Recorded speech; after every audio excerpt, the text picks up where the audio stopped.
Chapter 158. The latest chapter of this book is not finished yet.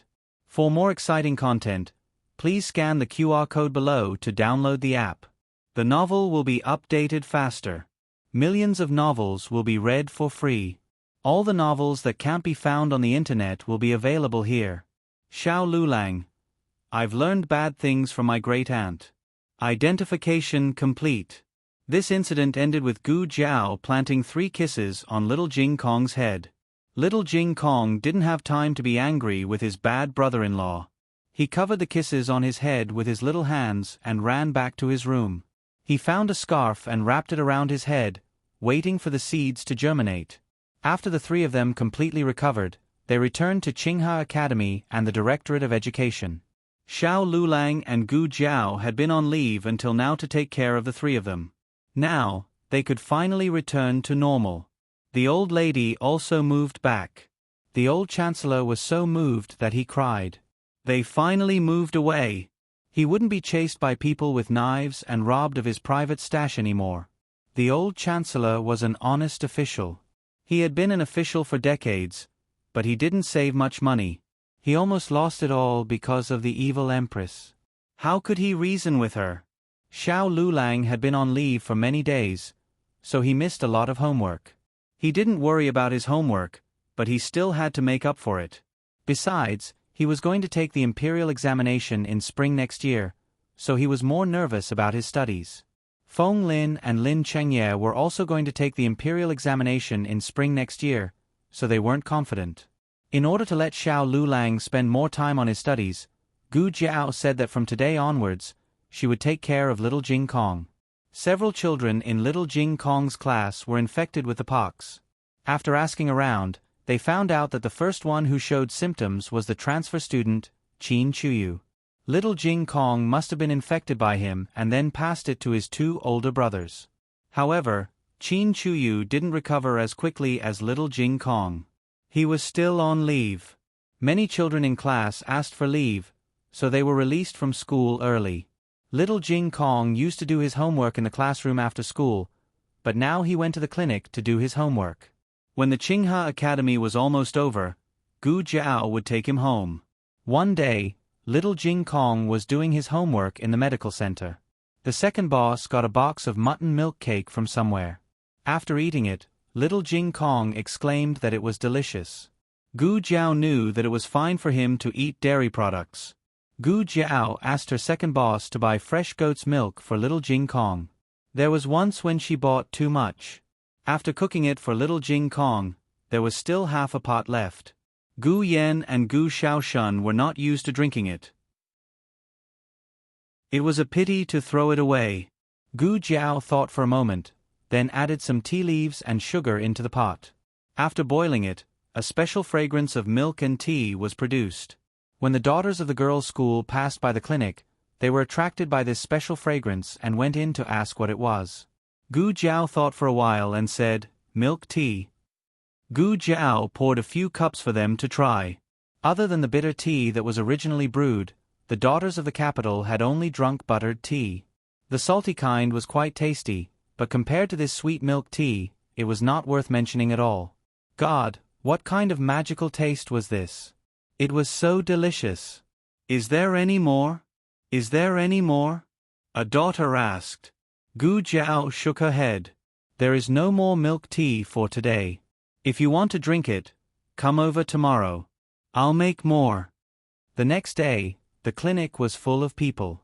The second boss, who came down from the wing room, was a little confused. Were there so many patients today? They were all daughters of the girls' school.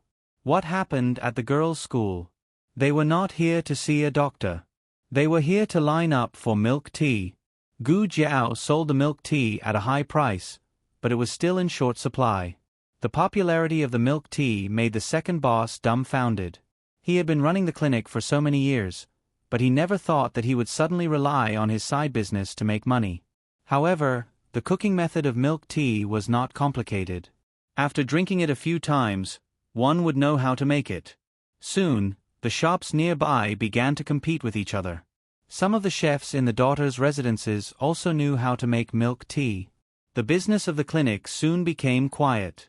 One day, little Jing Kong came to the clinic to do his homework again.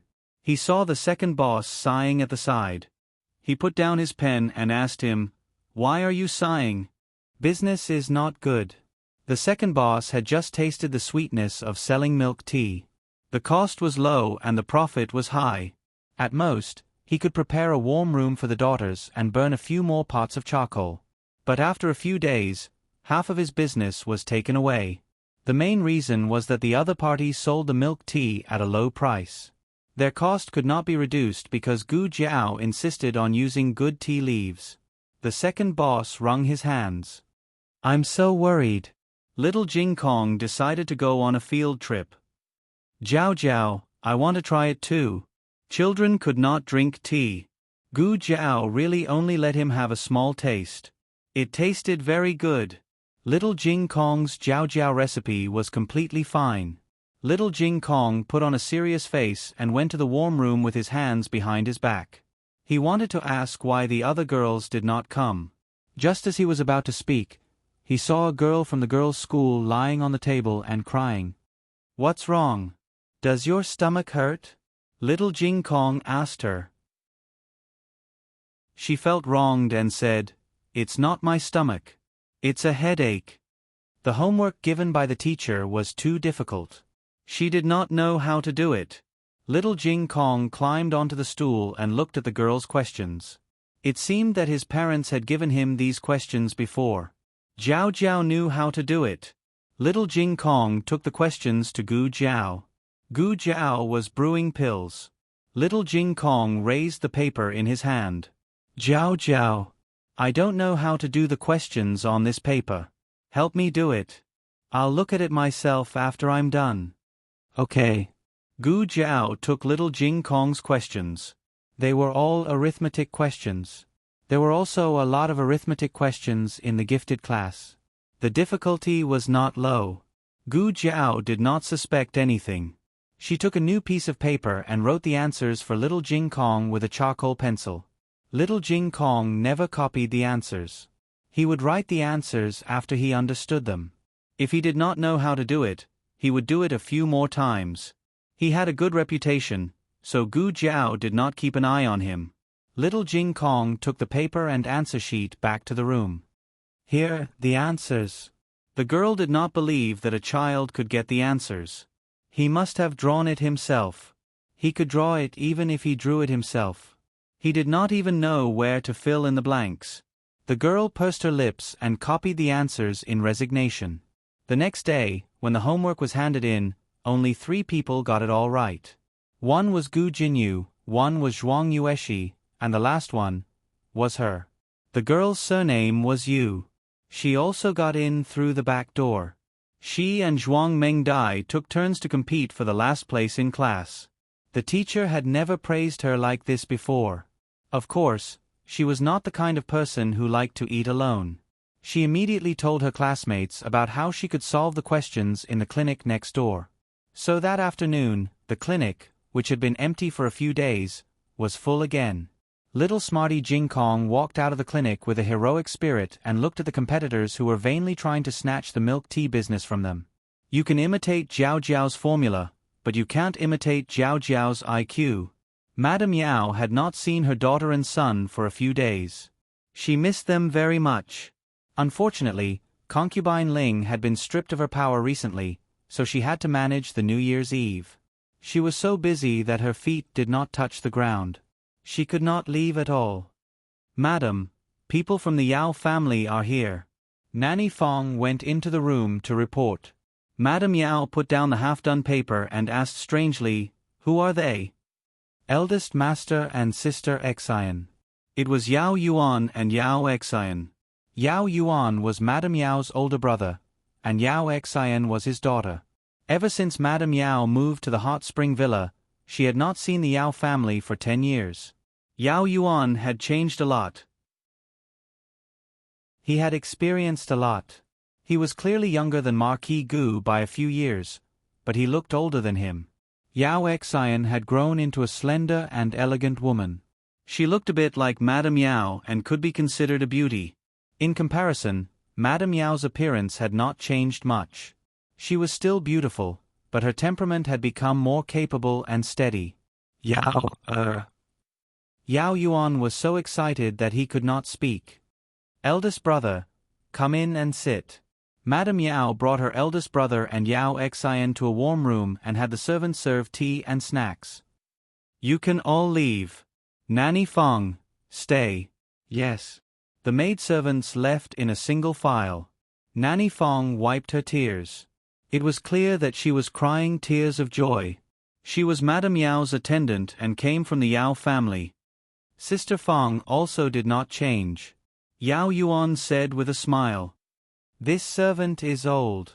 Nanny Fong choked. Madame Yao's gaze landed behind Yao Yuan. She was a little uneasy girl. She warmly said, Sister Xian is already so old. I remember that when I left, she was still a little girl. She should be of marriageable age soon, right? Yao Xian did not dare to speak. Yuan turned around and tugged at her. Aunt is asking you a question.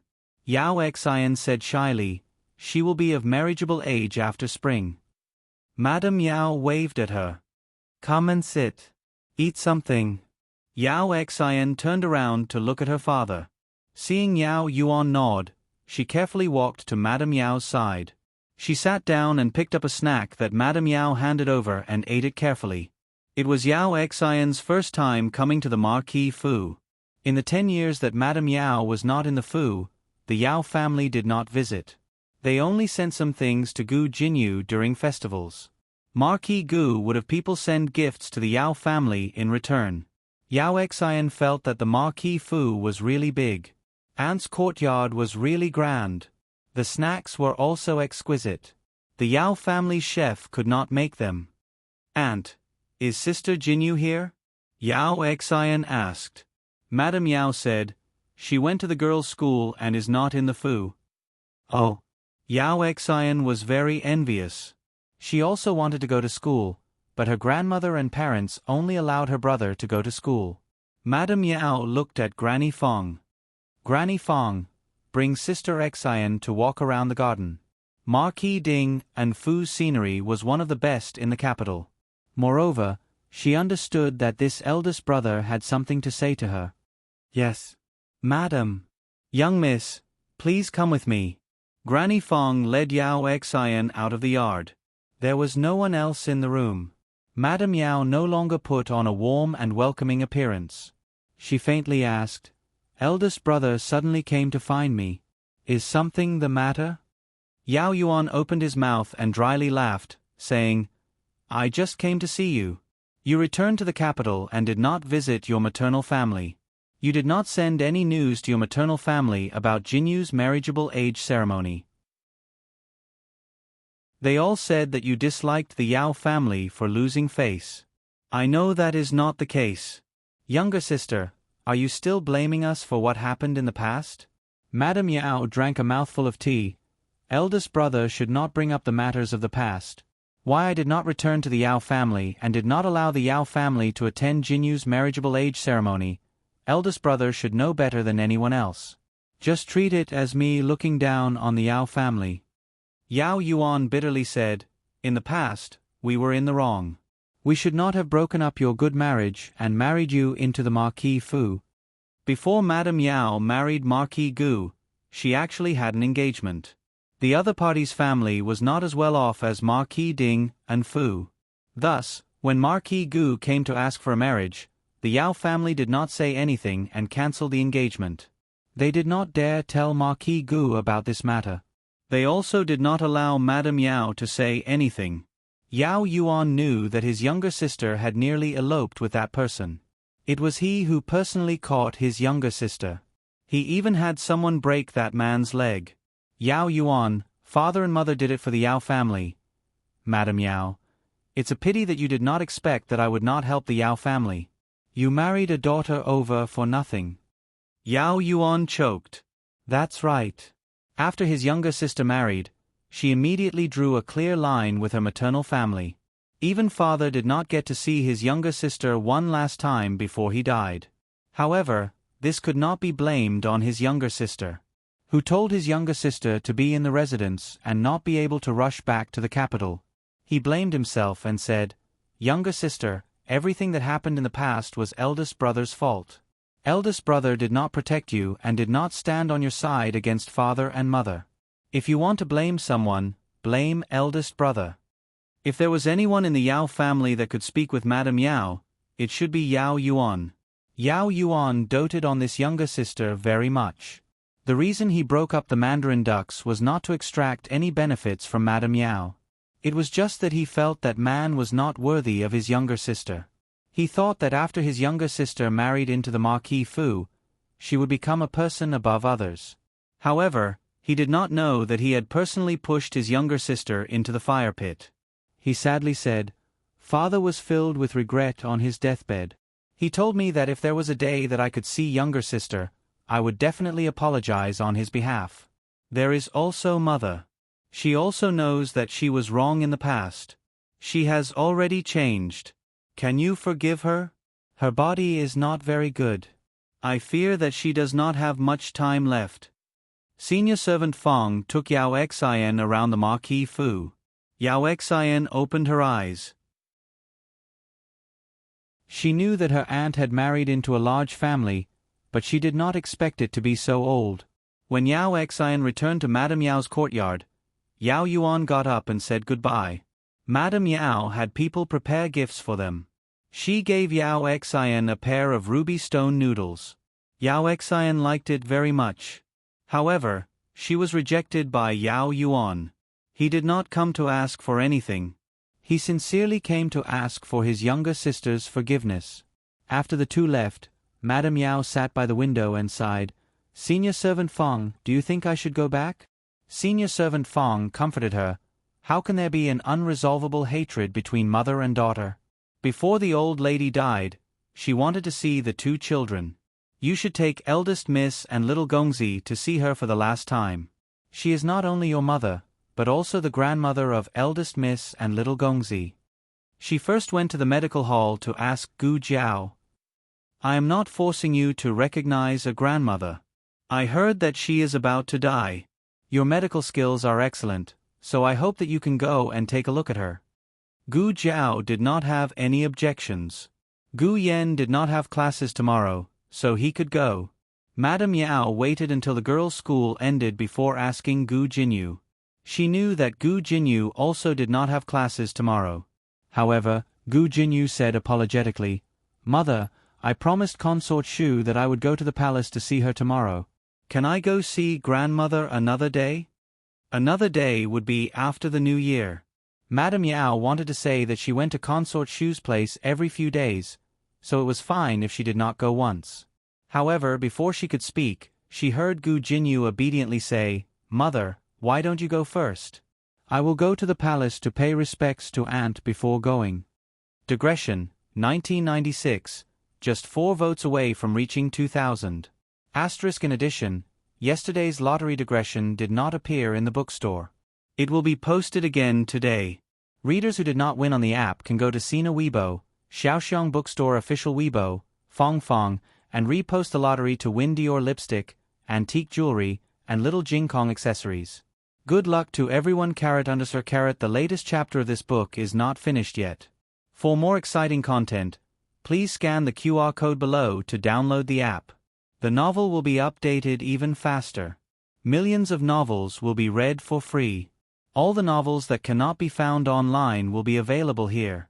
https://www.zhbqg.com/89642_826/114429380.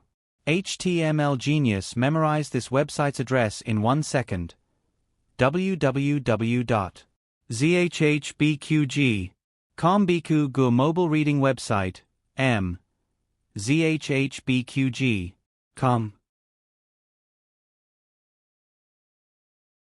Chapter 159. The latest chapter of this book is not finished yet. For more interesting content, please scan the QR code below to download the app. The novel will be updated at a faster rate. Millions of novels will be read for free. All the novels that can't be found online will be available here. Since she said so, Yao Shi couldn't force her. The next day, Yao Shi came to buy Shui Ali early to pick up Gu Jiao and Gu Yan. Little Jing Kong also wanted to go. The main reason was that he wanted to be with Jiao Jiao. It was rare for him to have a day off. Yao Shi had already treated little Jing Kong as her own child, so she happily brought him along. The whole family sat in the Marquis Manor's horse carriage, and the horses galloped. Little Jing Kong was very excited. He sat next to Gu Jiao and shook his head. "You're so happy?" Gu Jiao asked him.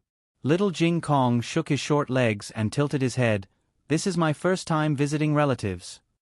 Hearing this, the people in the carriage were stunned. The little monk had always lived in the temple and had never visited relatives. Although he and Gu Jiao had a family after they left the mountain, they still didn't have any relatives that they could visit.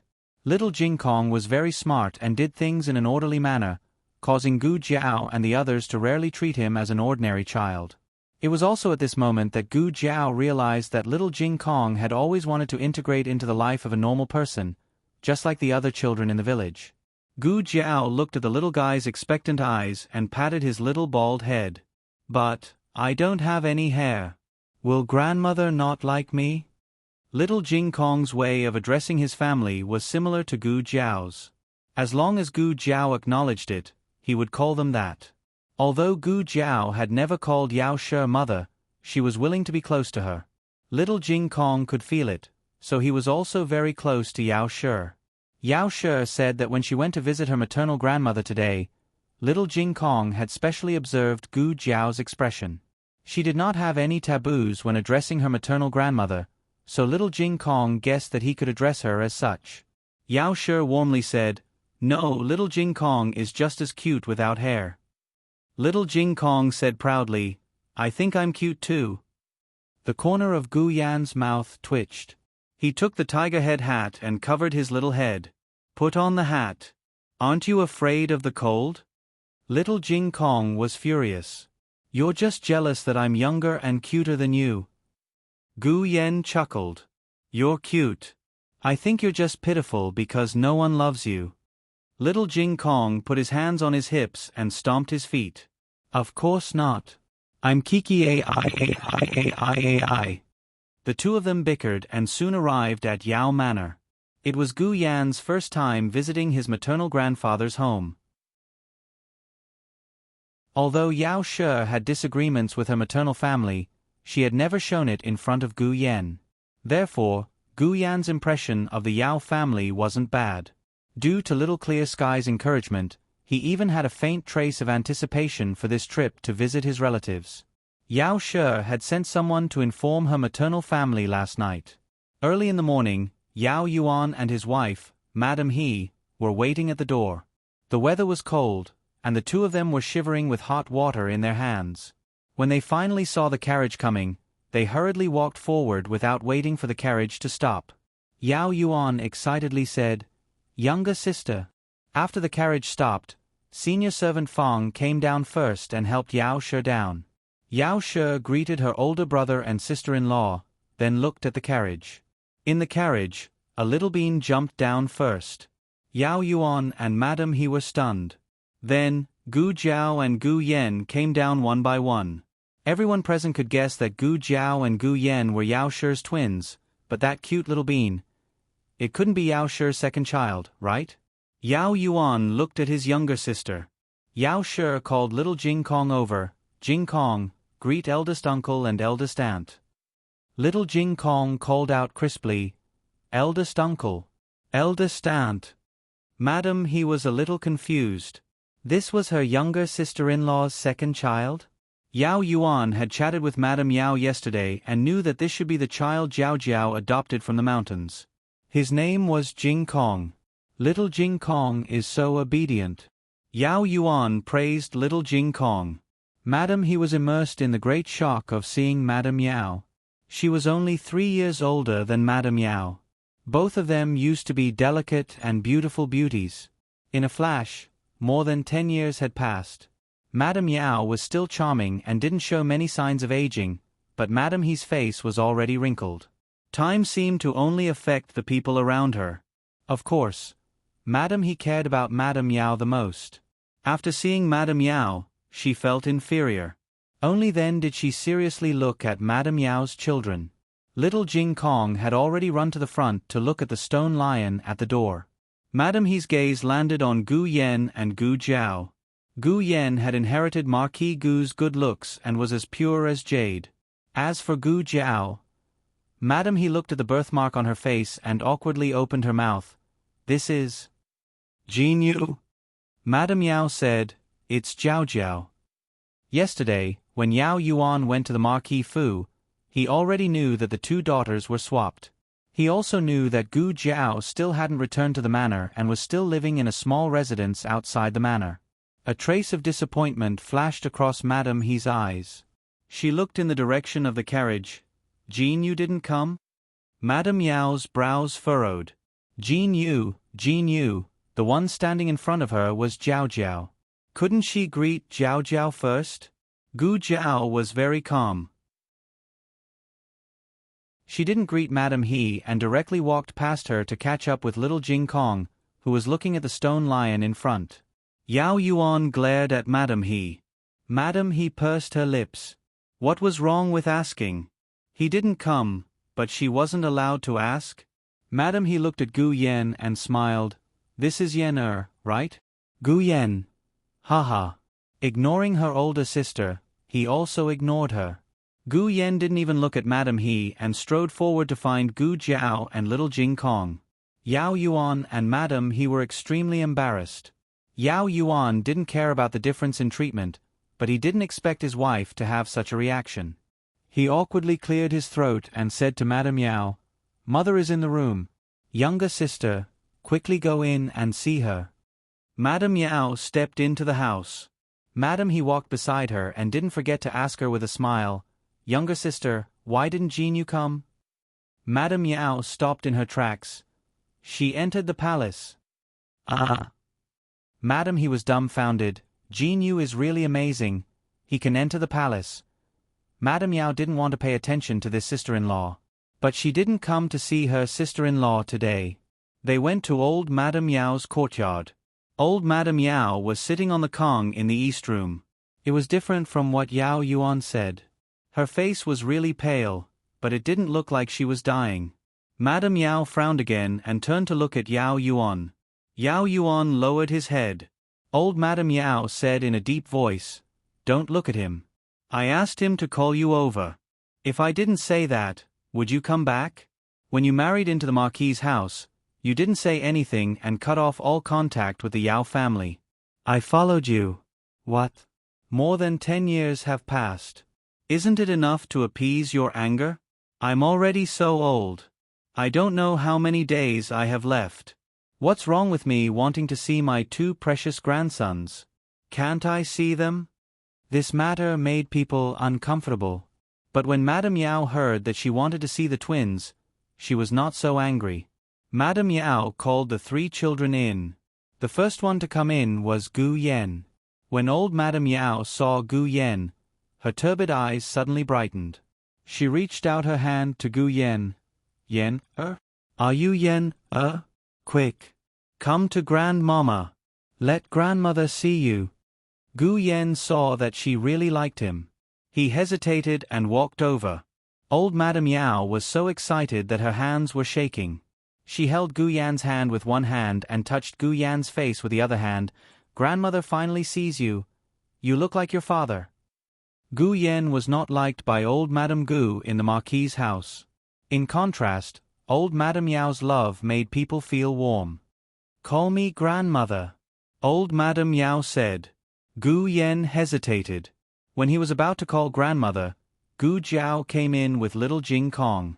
Little Jing Kong tilted his head and looked at the old woman on the Arhut bed. He asked cutely, Is it grandmother? Old Madame Yao was stunned. Yao Yuan leaned over and explained in her ear, Jiao Jiao adopted a little monk on the mountain. His name is Jing Kong. I mentioned him to you yesterday. Old Madame Yao heard about the 2 children's background and Gu Jiao's situation from her son. Since this little guy was Jing Kong, then the one holding his hand should be Gu Jiao. After all, he was Madame Yao's biological child. Old Madame Yao didn't dislike him. But she also looked behind them like Madame He and asked, "Where is Jinyu? Why didn't she come?" Jinyu came to the palace. Madame He came in with a smile and said proudly. Madame Yao said, "She will come after greeting Imperial concubine Shu." Gu Jiao noticed the disappointment in old Madame Yao's eyes. But old Madame Yao didn't neglect Gu Jiao and little Jing Kong. She looked at Gu Jiao and little Jing Kong kindly. "You are good children. Come here." Little Jing Kong held Jiao Jiao's hand and walked over. Little Jing Kong called grandmother and stretched out his little head to allow grandmother to touch his little bald head. Gu Jiao didn't call anyone. Yao Yuan explained in a low voice. Jiao Jiao just recognized his little sister. He is introverted.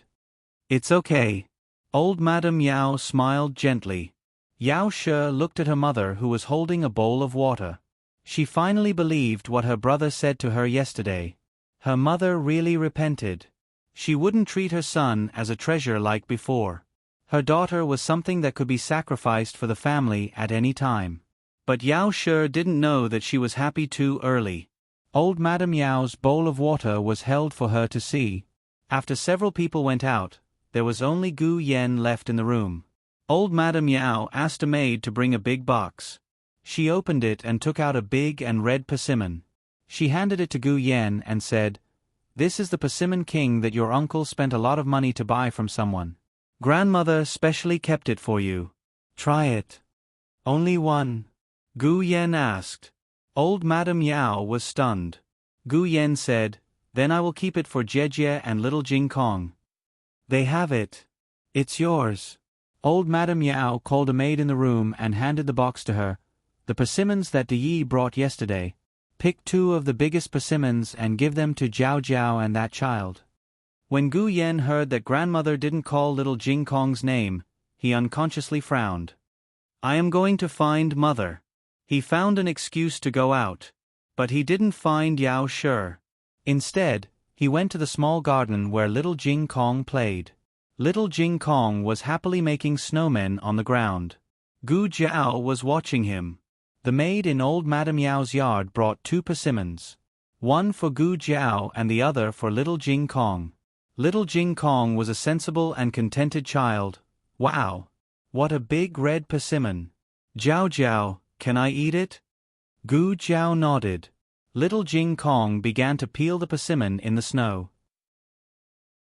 Gu Yen looked at the persimmon in his hand and then looked at little Jing Kong's and Gu Jiao's persimmons. His eyes suddenly became cold. In fact, he just saw that there was a big persimmon in the box. He thought that the maid would give it to little Jing Kong and Gu Jiao. But he didn't expect that she secretly put away the box and gave them 2 small persimmons. It went without saying who instructed her to do this. That persimmon must be left for Gu Jinyu. Grandmother didn't really love Yao She's child. It was reasonable that the people in the mansion favored Gu Jinyu. After all, they had raised him for so many years. But grandmother had never seen the 3 of them. She left the big persimmon for him and Gu Jinyu, who didn't come to the mansion today. Gu Yen was very angry. He walked over and took the persimmon that little Jing Kong had been peeling for a long time. He gave him the persimmon king in his hand. Little Jing Kong was stunned for a moment. He said, "Oh."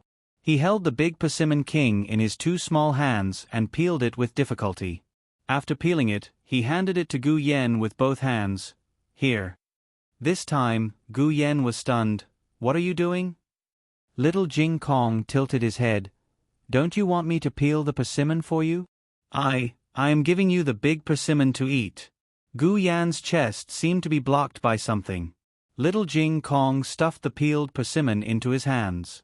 Then he took his small, half-peeled persimmon and continued to peel it. He peeled it very carefully. But Gu Yen felt his heart hurt. He squatted down and looked at the little guy. "This is the big one. Can't you see it? Don't you want to eat the big one?" Little Jing Kong said seriously, "I can't finish it." Little Jing Kong thought that it was reasonable to give the big one to the adults and the small one to the children. Yen. Gu Jiao smiled at Gu Yen. Gu Yen swallowed the words that he wanted to say to expose old Madame Yao. In fact, he knew what old Madame Yao was thinking. He was his father's favorite son and Gu Jinyu was his favorite daughter. Jiao Jiao didn't even live in the Lord Protector's mansion. It seemed that she was not favored. Old Madame Yao didn't care about Jiao Jiao and an adopted little monk. But she didn't want to offend Madame Yao, who had just returned to her mother's home. So, she acted one way in front of others and another way behind others' backs. The latest chapter of this book is not finished yet. For more exciting content, please scan the QR code below to download the app. The novel is more complete and updated faster. Millions of novels are free to read. All the novels that you can't find on the internet are available here. https://www.zhbqg.com/89642_89642855591. HTML Genius remembered the website address in a second. www.zhbqg.com Biku Gu mobile reading website, m. zhbqg.com.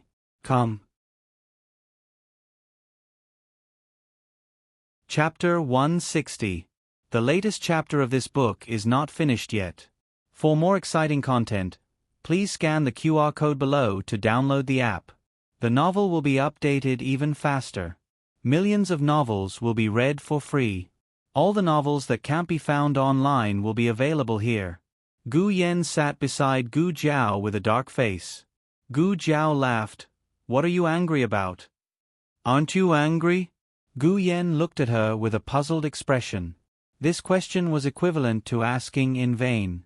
How could he not sense whether she was angry or not? Little Jing Kong was a child.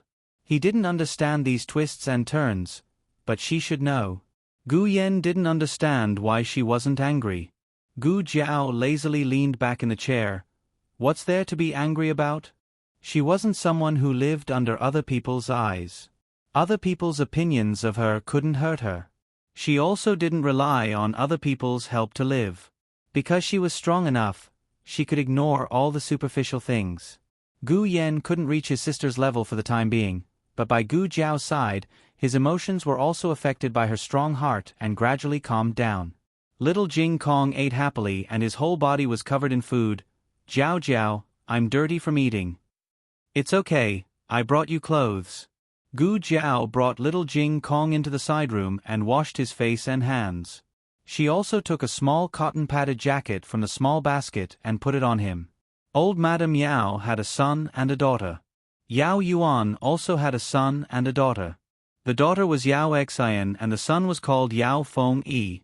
Yao Yifeng was studying abroad and it was said that he wouldn't come back this year. The whole family sat at the table to eat. They were all family, so there was no division between men and women.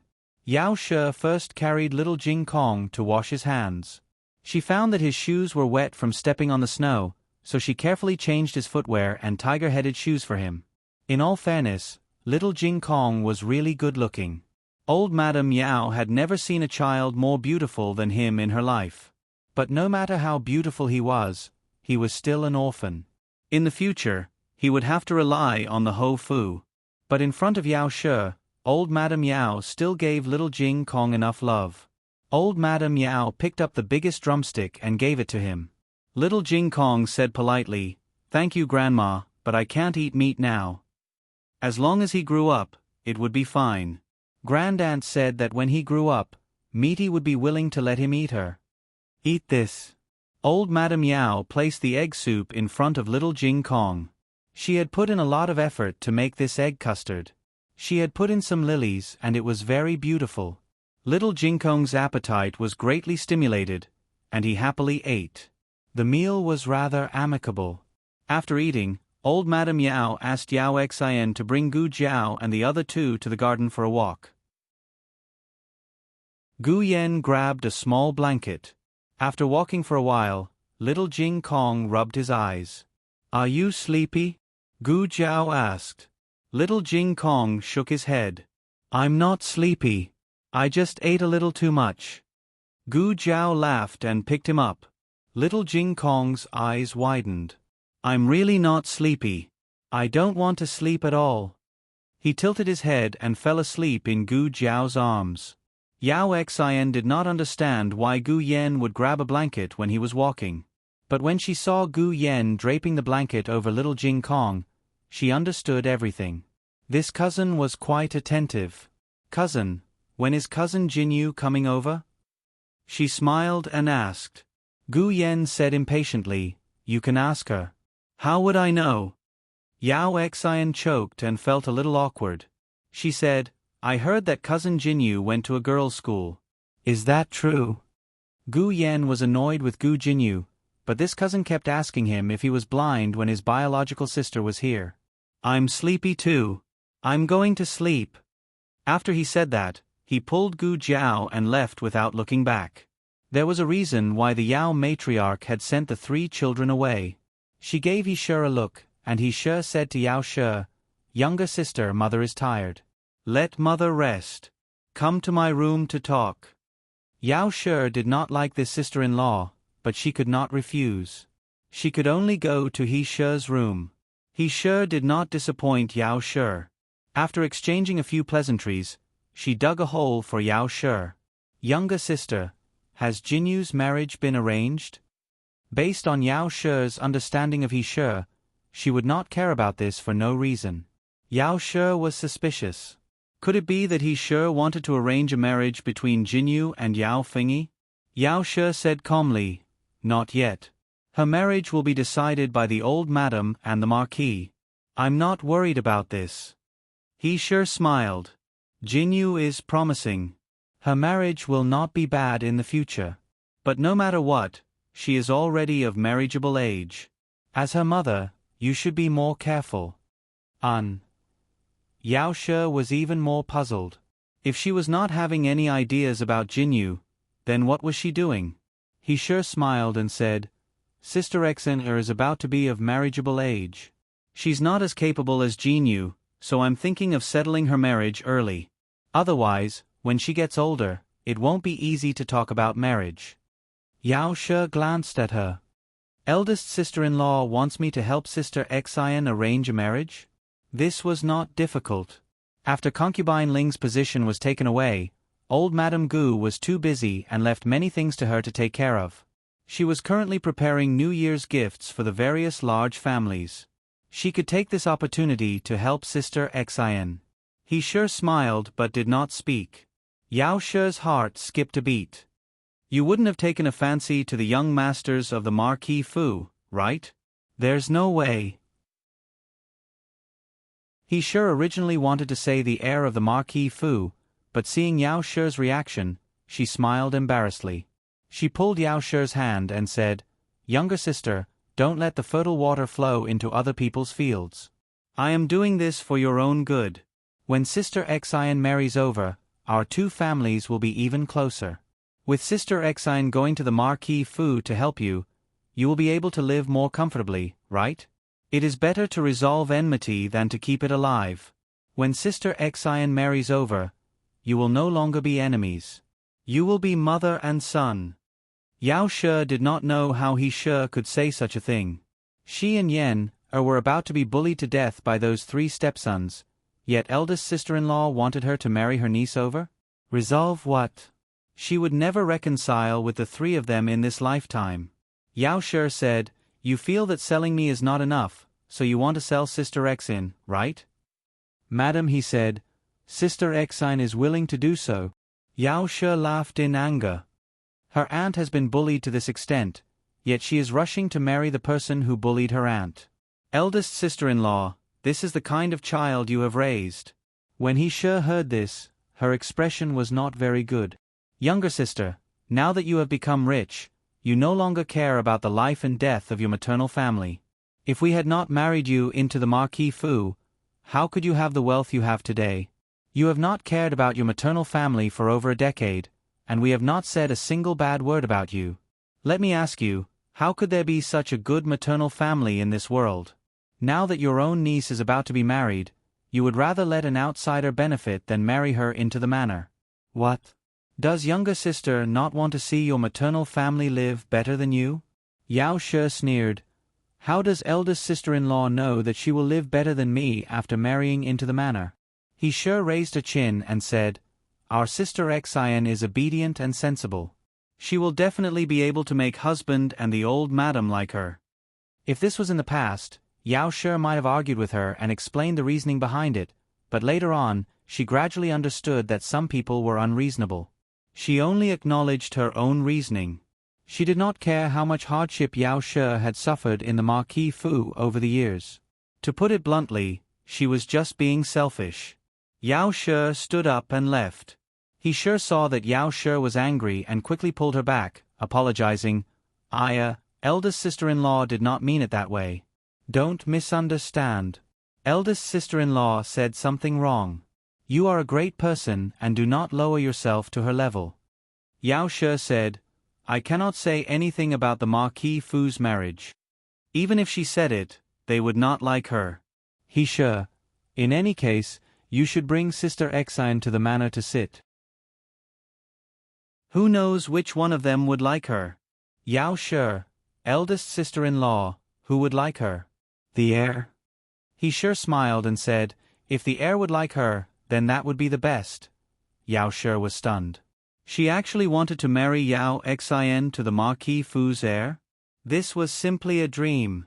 He sure looked at Yao She's face and awkwardly said, Second young master is also fine. Third young master should be fine, right? Yao She coldly said, When has it been the Yao family's daughter's turn to choose the Ding and Marquis Fu's young master? It was not that she wanted to speak up for her three stepson, but the two families were not compatible with each other in terms of social status. She was only going to be a second wife, but she was already despised by old Madame Gu. Yao Xian, on the other hand, wanted to be a legitimate first wife? Was this helping her, or did she want old Madame Gu to hate her to death? He sure's temper rose again. Didn't younger sister also marry into the Marquis Fu? Younger sister still had an engagement in the past.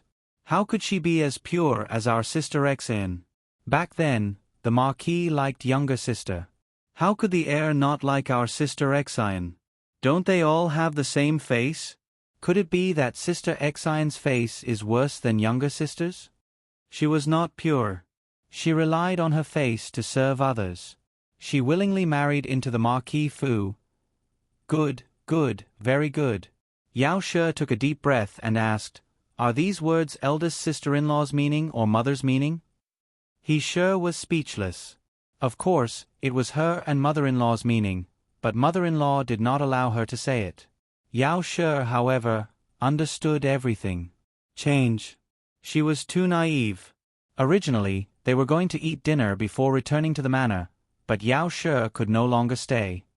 Jiao, let's return to the manor. Yao She entered a side room and said to Gu Jiao, Good. Gu Jiao did not ask why. Gu Yan also did not ask. Old Madame Yao chased after them with the help of the servants. She scolded He She and told Yao She not to argue with her. Then, she took out the presents she had prepared for the children. Gu Yan sneered and knocked over his and Gu Jiao's presents in front of everyone. They saw that it was also a snack, but a red packet rolled out of Gu Yan's box. Gu Jiao's was nothing. Little Jing Kong's was also nothing. But the box that Yao She brought to Gu Jinyu also had a red packet. Yao She looked at the presents for the 4 children and was so angry that her face turned white. Little Jing Kong was asleep. Gu Yan was too lazy to pretend to be peaceful. He directly took little Jing Kong's presents and threw them into the river.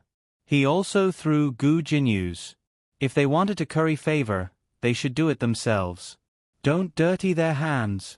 On the carriage back to the residence, Gu Yan also fell asleep. He lay on Yao She's lap. Little Jing Kong lay in Gu Jiao's arms. Both of them were sleeping and snoring. Yao She did not say a word. She tried her best not to let Gu Jiao know how she felt, but Gu Jiao could still feel it. I'm sorry, Jiao. I shouldn't have asked you to come today, she said guiltily. Gu Jiao said, I think it's very good.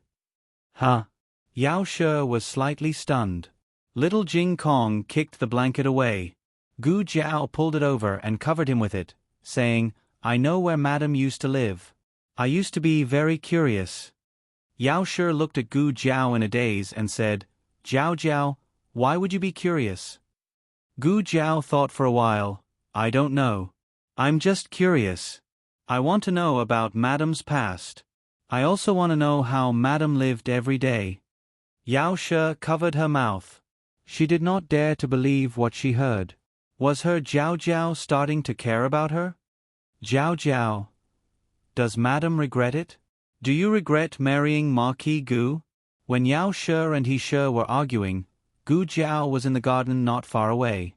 With her hearing, she more or less heard some of it. Yao She did not hesitate and shook her head, saying, "I don't regret it." "Why?" Gu Jiao asked. Yao She lowered her head and caressed Gu Yan's cheek. Then she looked at Gu Jiao lovingly, saying, "Because if I didn't marry Marquis Gu, there wouldn't be you and Yen. You are Mother's most precious gifts in this life." Gu Jiao did not understand this kind of feeling. Because of what happened when she was young, she shut down her emotional system early. This was a kind of self-protection mechanism. It was to prevent her from breaking down when she was hurt by her parents. But at the same time, it made her lose the ability to treat her feelings logically. In her world, hate was hate. It was either black or white. But Yao She's experience was more like a gray area. She gave birth to a child she really wanted with someone she did not want to marry. Seeing her daughter's dazed expression, Yao She let out a laugh. Her daughter was really considerate and cute. The unhappiness in Yao She's heart completely disappeared. Yao She first sent Gu Jiao and the other two back to buy Shui Alley before returning to the manor. Gu Jinyu accompanied Consort Shu in the palace for an entire day and only returned to the manor when it was dark. There were less than 10 days until New Year's Eve. Qinghe Academy was on holiday. There was still 1 day of classes for the directorate and 3 days of classes for the 6th hall. Early in the morning, Gu Jiao went to the medical center. The matriarch and a few neighbors were playing Pai Gao in the house. The old chancellor stood at the side with a dark face, paying money and serving tea. Gu Shaoshan was in the backyard knocking on wood. Gu Yen quietly came to the front yard. First, he looked around at the door. After a while, he came to the entrance of the alley and looked around. The end of the alley was connected to Chong and Main Street. People came and went in an endless stream.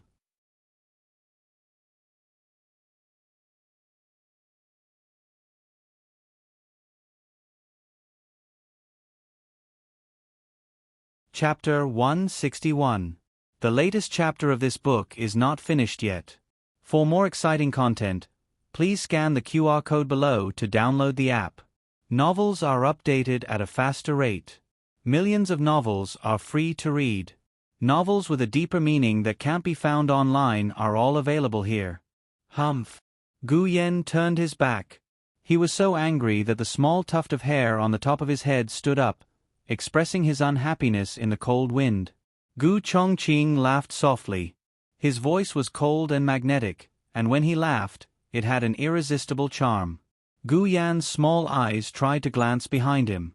Then he began to walk back. After taking a step, Gu Chongqing felt that something was wrong. "What's wrong with your leg?" Gu Yen pursed his lips and said in a small voice, "It's nothing, it's just a sprain." Their house was in the middle of the alley. It wasn't far from here, but it wasn't close either. A normal person would have sprained their leg, but this was Gu Yen. Gu Chongqing looked at his thin and weak body and sighed helplessly. "Get on." "HM?" Gu Yen turned to look at him. His small face was full of cleverness and playing dumb. It was very contradictory. Gu Chongqing thought of the silly roe deer in the forest, but this time it was the proud one. Gu Chongqing reached out his large and strong hand and grabbed Gu Yan's shoulder. He gently lifted him up and sat him on his saddle. "Don't you usually eat? So thin." Gu Yen sat in front of him and wanted to say, "How do I not eat? You're the one who doesn't eat." But when he leaned against his firm and broad chest, Gu Yen couldn't speak. Did this person eat 10 buckets of rice a day? How could he be so strong? Hold on tight. Gu Chongqing reminded him. The reins were in Gu Chongqing's hands, so Gu Yen could only hold on to the saddle. Originally, Gu Chongqing was quite satisfied with his own saddle. After all, he was the heir of the Marquis's household. The things that the servants prepared for him would not be too shabby. However, when Gu Yan's white and tender fingers were placed on the saddle, it instantly turned the saddle into a piece of rotten wood. The saddle needs to be replaced, Gu Chongqing thought. I'll send you back, he said. I'm not going back, Gu Yen said. Gu Chongqing looked at him strangely. Why? Gu Yen, I want to eat something.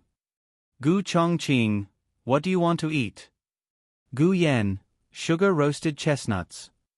There was a stall selling roasted chestnuts on the streets of Chong'an. It was in the direction he had come from. Gu Chongqing turned his horse around and galloped towards the stall. Considering Gu Yan's health, he did not let the horse run too fast, but it was enough to stimulate Gu Yen. This was the first time in his life that he rode a horse. Gu Yen was so excited that he had no place to sit on the saddle. Go, go, go. Although he spoke very softly, Gu Chongqing's hearing was amazing. He even heard the tone of the martial arts world's overlord.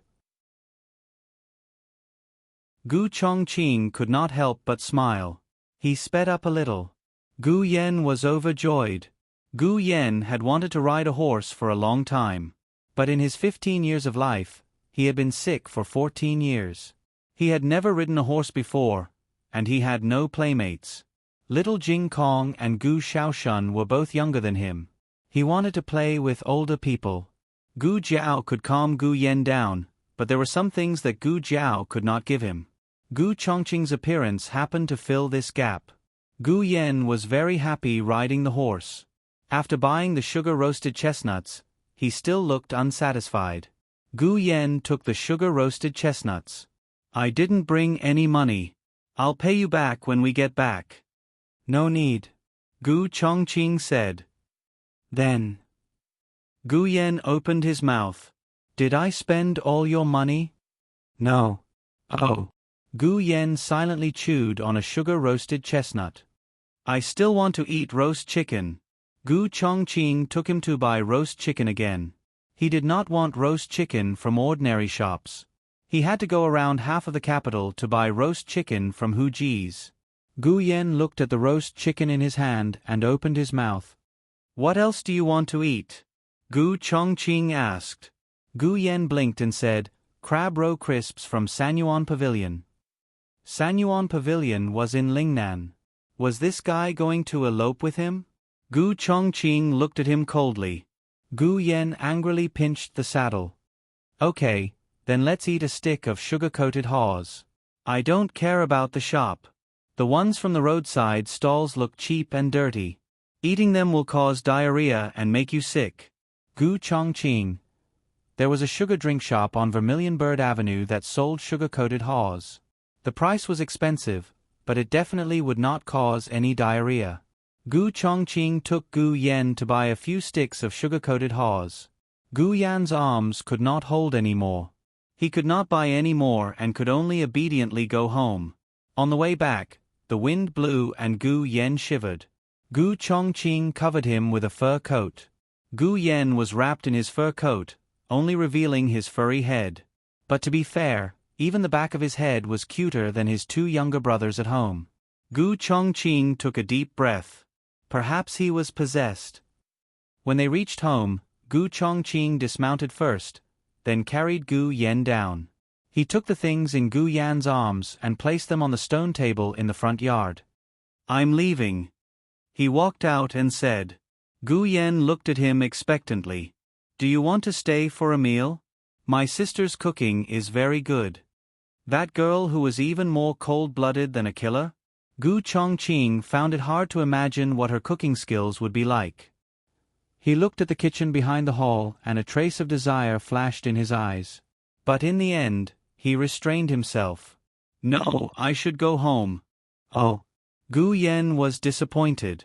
Gu Chongqing mounted his horse and glanced at Gu Yen. Go in. Okay. Gu Yen nodded but did not move. He watched as the horse disappeared at the end of the alley. Only then did he turn around and jump on the spot, feeling refreshed as he entered the house. That's right. What sprained ankle? No. Okay, your ankle is fine. Stay in bed and rest for the next few days. In 7 days, I'll come and take out the stitches for you. In a house on Vermilion Bird Avenue, Gu Jiao finished stitching up a little girl's wound and finished her first house call in the capital. The sky began to snow again. The goose feather-like snowflakes fluttered about, gathering and dispersing. Soon, the street was blocked. This place was not too far from Clearwater Alley, so Gu Jiao decided to walk back. Not long after she got off the carriage, she felt that someone was following her. She did not enter Clearwater Alley. Instead, she passed through the entrance of the alley and entered another alley. She held the silver needle in her hand without anyone noticing. Finally, the other party moved. 2 masked men wielding knives descended from the sky and blocked her path. But before they could make a move, Gu Jiao shot the silver needle into their chest. The 2 men fainted on the spot. Almost at the same time, an arrow shot from behind her.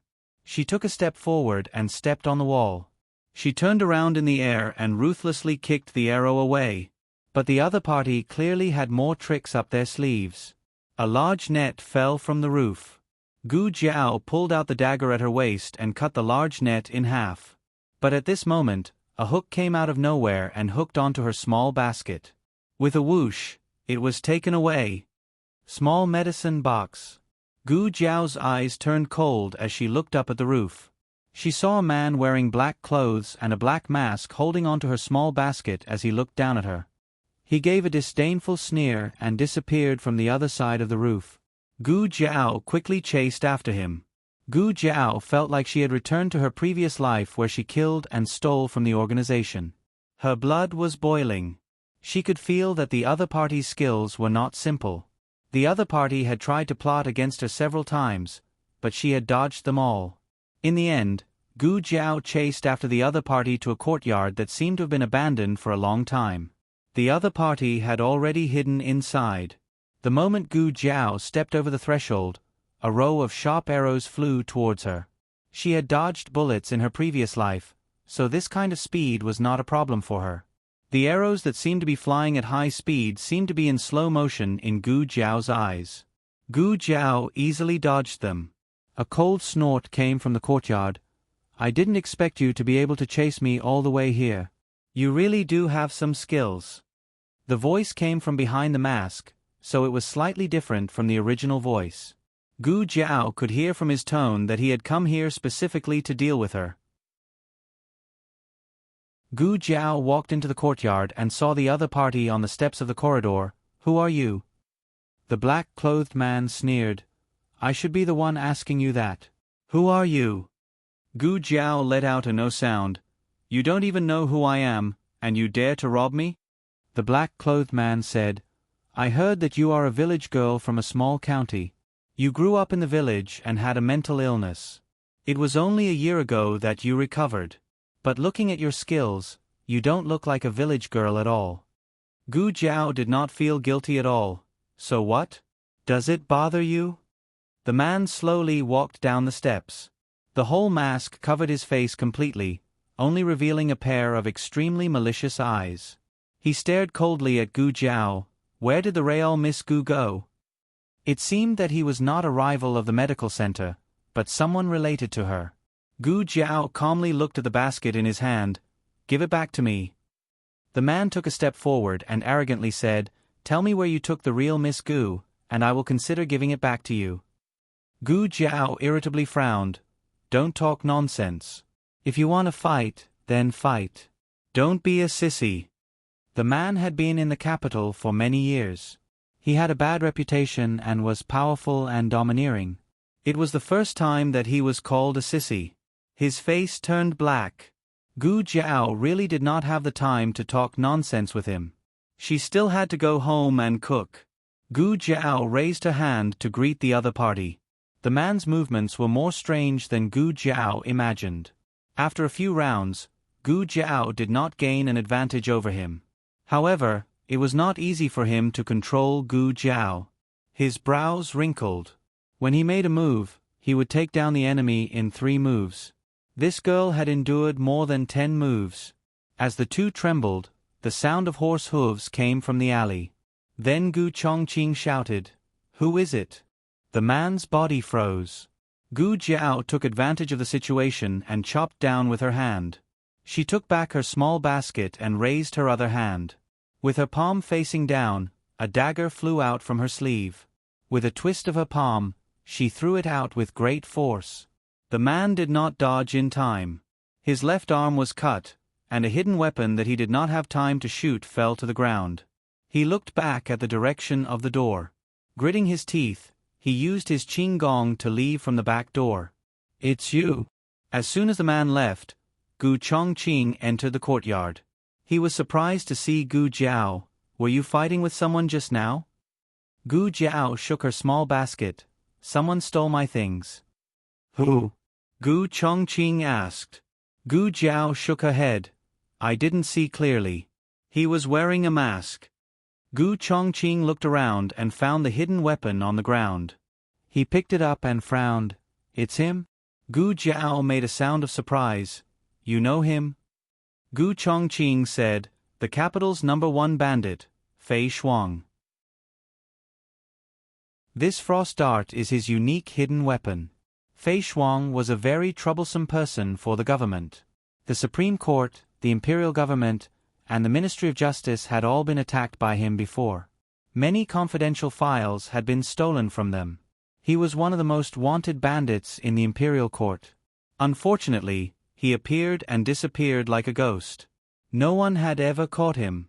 No one had even seen his real face. Gu Chongqing asked, "Why would he steal your things?" Did Fei Shuang not care about his reputation? Did he steal from a little girl? Gu Jiao thought of the conversation with him and said, "He seems to know me." "Fei Shuang knows you?" Gu Chongqing was stunned. As night fell, the snow became heavier. The Gu mansion was shrouded in a sea of snow. Gu Chunglin could barely get off the ground now, but he could not walk too far. He usually sat in a wheelchair. He asked the servant to push the wheelchair out of his room and went to his second brother's place. The children in the mansion all had their own courtyard, so did Gu Chunglin. However, he was used to living with his second brother, so he was not in a hurry to move out. "Second brother, second brother." He knocked on the door. Gu Chungfeng came from the other side of the corridor and looked at him. "What's wrong?" Gu Chunglin said, "Second brother, where did you go? I was looking for you everywhere." Gu Chungfeng said, "Why are you looking for me?" Gu Chunglin was not in a hurry to answer. He looked up at him. "Are you not feeling well? You look so pale." "I went to the storeroom to find something. It's freezing. It's a bit cold." "Oh." Gu Chunglin did not suspect him. "Second brother, do you know where my spinning top went? The one that the 5th prince gave me. I can't find it." Gu Chungfeng said, "Didn't I put it in the 3rd cabinet on the right side of the cabinet? Go look for it." Gu Chunglin ordered the servant who pushed the wheelchair. The servant hurriedly went and came back with an exquisite spinning top. "It's really there." Gu Chunglin took the spinning top and stood up in surprise.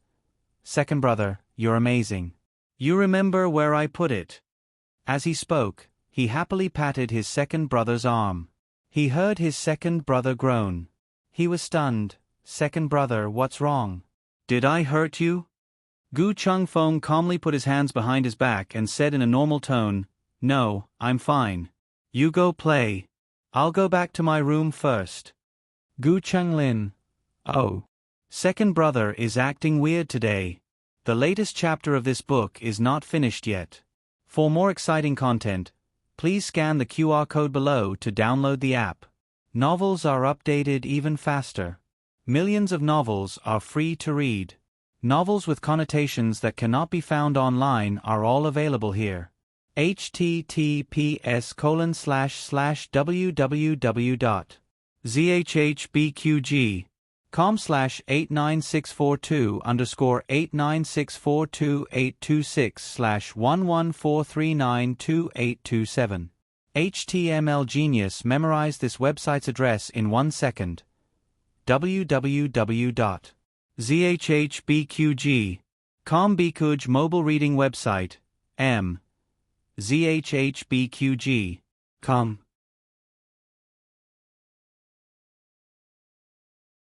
Chapter 162. The newest chapter of this book is not finished yet.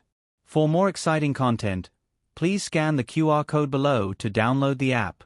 Novels are updated even faster. Millions of novels are free to read. Novels with content that cannot be found online are all available here. On the other side, Gu Chongqing led the horse and sent Gu Jiao back to Jade Water Alley. He could not understand why the capital's #1 thief, Fei Shuang, would know Gu Jiao. Perhaps Gu Jiao was overthinking it. Fei Shuang only stole things of great value, whether it was treasures or court secrets. The most valuable thing in her small basket was the medicine box. Even if it was a box of top-quality medicine, it would not be able to enter Fei Shuang's eyes. Could it be that she really came for her? But Gu Chongqing did not feel that there was a problem with Gu Jiao herself. Or perhaps Fei Shuang had set her eyes on Marquis Ding and Manor? We're here. Gu Jiao's voice pulled Gu Chongqing back from his thoughts. Gu Chongqing looked at the residence behind Gu Jiao.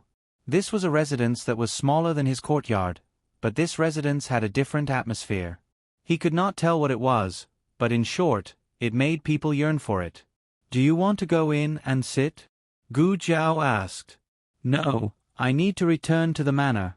Gu Chongqing said. He should have returned to the manor a long time ago. After sending Gu Yen back, they encountered a fight. He went to take a look and then sent her back the way they came. Actually, it was already very late. Gu Jiao's clear eyes looked at him. Many thanks. I did not do anything. When he arrived, Fei Shuang had already left. He thought, even if he did not appear, nothing would have happened to this girl. Of course, nothing would have happened to Gu Jiao, but she would not have been able to smoothly retrieve the medicine box. Of course, Gu Jiao did not want to thank him for this. Gu Jiao bends her lips. Thank you for taking Gu Yen out to play. He is very happy. She had seen Gu Yen sitting on Gu Chongqing's horse when she was making a house call at Vermilion Bird Avenue. She was holding a few sticks of sparkling and translucent candied haws with a smug expression on her face. In fact, Gu Yen lacked the role of a father when he was growing up. What Marquis Gu couldn't give him, Gu Chongqing did. Gu Jiao had never seen Gu Yen so smug. Some stability could be given by Gu Jiao, but some courage could only be given by her father and brother. The little sickly girl who couldn't even lift a bucket of water was gradually growing her own wings. Ah, you saw it. Gu Chongqing cleared his throat. When I left, I didn't expect to go to so many places. I forgot to say goodbye to your family. I don't know if they were worried. Gu Jiao smiled. Great aunt knows what to do. Although the old lady did not do her job all day long, her eyes were fixed on the children. Gu Yen was waiting for them at the entrance of the alley. Little Jing Kong's 7 fat chicks, 1 baby eagle and Gu Yan's puppy were all lying motionlessly on the door's sill. They would bark if he really walked away with a stranger. That's good. Gu Chongqing was relieved. I'm going in. Gu Jiao said. Okay. Gu Chongqing nodded. He suddenly thought of something and called her. By the way, do you still have more of the golden sore medicine you gave me last time? What? Golden sore medicine? The next day, after hearing Gu Jiao's words, the Chunibu boss of the clinic was so shocked that his eyes widened. How much did you say they wanted?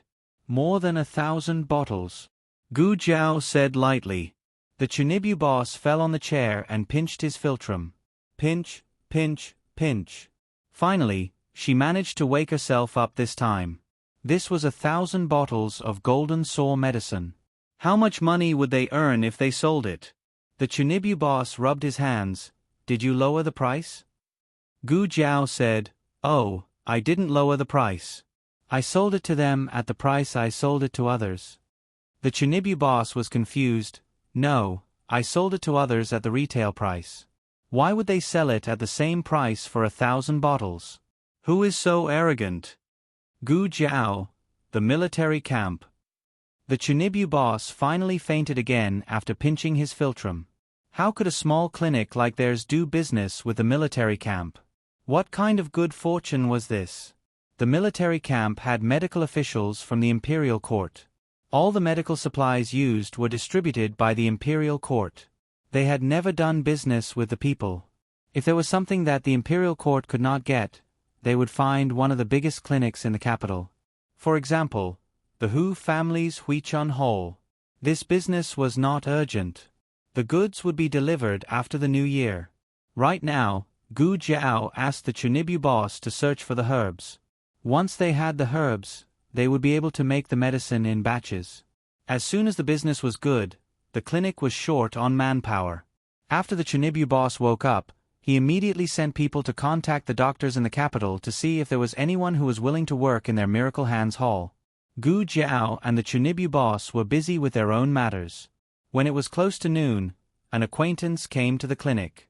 It was Du Xiaoyun, whom they had not seen for a long time. Du Xiaoyun was no longer dressed like a scholar. She had changed into a light blue dress. Others dressed elegantly, but she looked valiant and formidable. She strode into the clinic and came in front of Gu Jiao. She pointed at herself and said, "Miss Gu, do you still remember me?" That's right, she already knew that the other party's surname was Gu. Gu Jiao was in the middle of putting the medicine she bought into the medicine cabinet.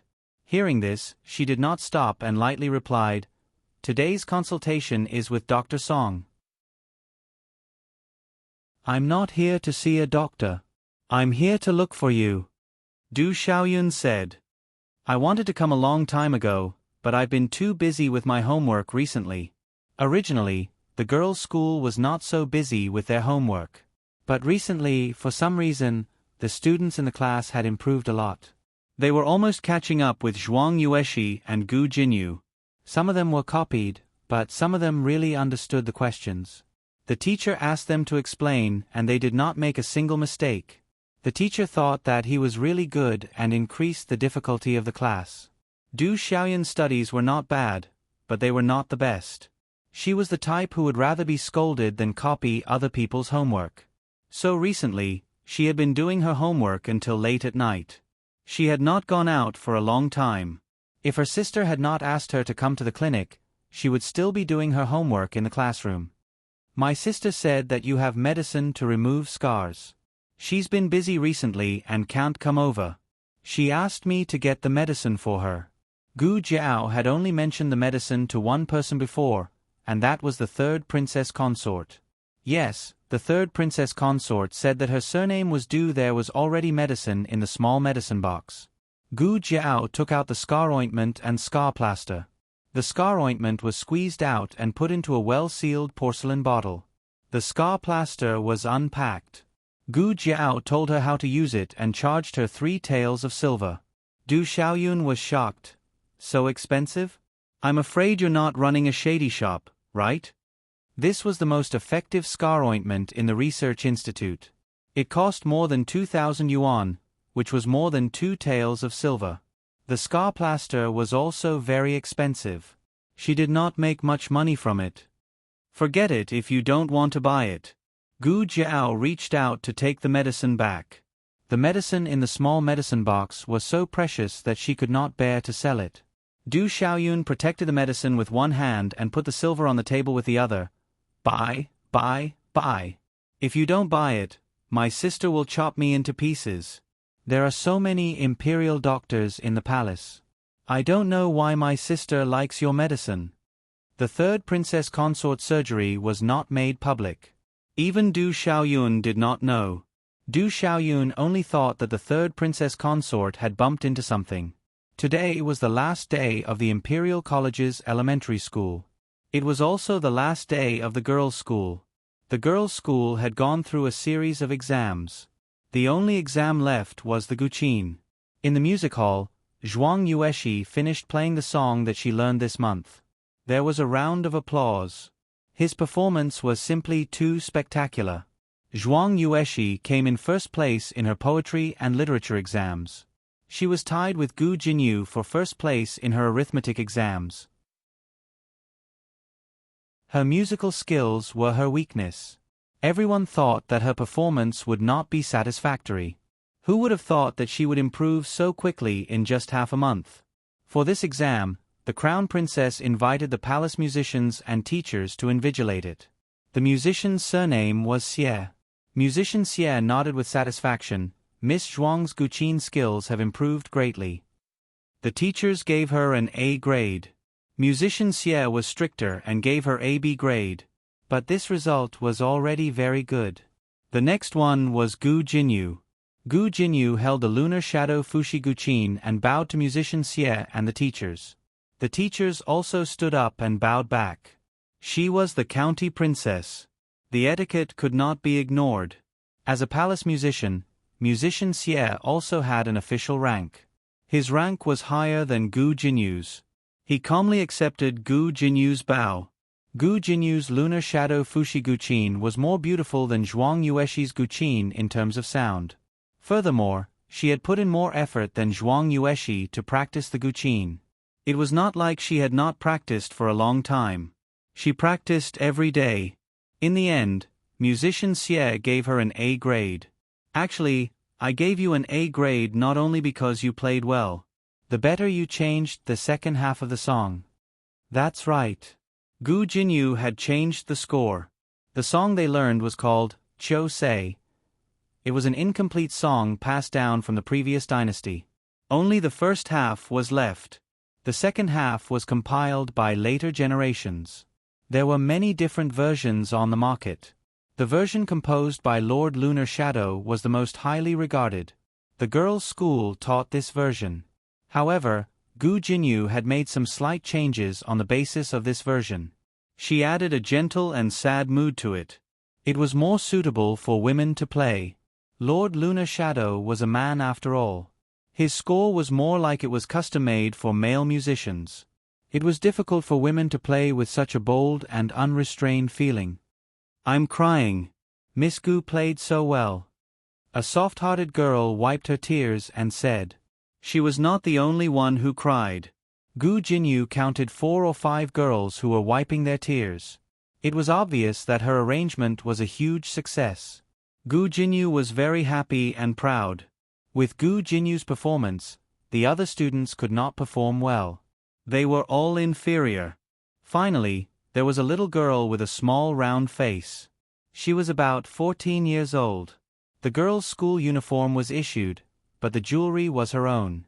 She only had a red string on her head, and didn't even have the most common pearl hair clip. She got in through the exam, a teacher said to musician Xie. She was the daughter of a poor family. Her father had studied until he became a scholar. When her father taught her brothers, she listened and learned a little. She was very hard-working. She was passable in other aspects, but her zither skills were a little lacking. Because of her inferiority complex, she did not dare to practice in the brothel. She hid in the quiet pavilion every day. It was so cold that her poor face was frostbitten. The zither she used was the cheapest zither.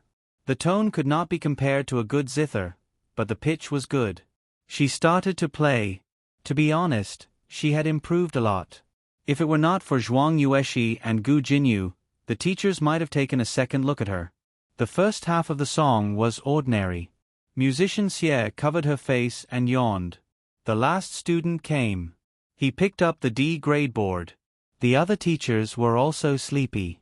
But at this moment, she suddenly plucked the strings and the tune went up a notch. This was a song that poured out one's heart. On the night of the wedding, the lover was captured to the battlefield and did not return for 10 years. She played the grief of a young girl towards her lover to the extreme. The first half of the song was also a young girl's memories and grief. But the second half of the song suddenly changed. She seemed to know the truth of why her lover had not returned for 10 years. She looked at the entire battlefield. The tune was no longer about her lover's grief. It was about the battlefield, about the thousands of dead bodies. It was a handful of yellow sand where thousands of heroes had been buried under the golden spears and iron horses. In the end, everyone seemed to see the sun setting in the west. On the yellow sand of the desert, a long sword stood under the setting sun. The hilt of the sword was wrapped with a young girl's veil that fluttered in the wind. Everyone's eyes turned red. They were immersed in the huge shock and could not recover for a long time. Musician Xie was the first to recover. He realized that he was crying. How long had it been since he heard such a soul-stirring song? The young girl's zither skills were not considered excellent. Some parts could even be said to be inexperienced. But it was also because of this inexperience that the second half of the song was so close to breaking down, with nowhere to turn, and falling into madness. It was like a song that was tailor-made for her. Unlike Gu Jinyu's slight changes, this young girl could be said to have completely subverted the second half of the song.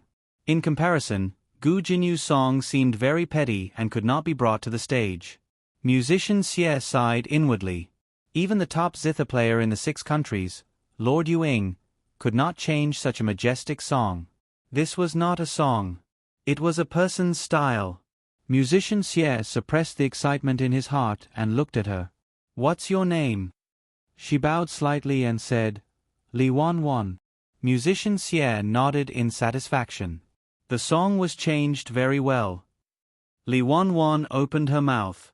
The song, she did not change it. Digression, who changed it? Who changed it? Oh, asterisk, asterisk. Oh, the latest chapter of this book is not finished yet. For more exciting content, please scan the QR code below to download the app. Novels are updated even faster. Millions of novels are free to read. Novels with connotations that cannot be found online are all available here. https://www.zhbqg.com/89642/8264286/114364310. HTML Genius memorized this website's address in 1 second. www.zhbqg.com Biku Gu mobile reading website, m. zhbqg.com.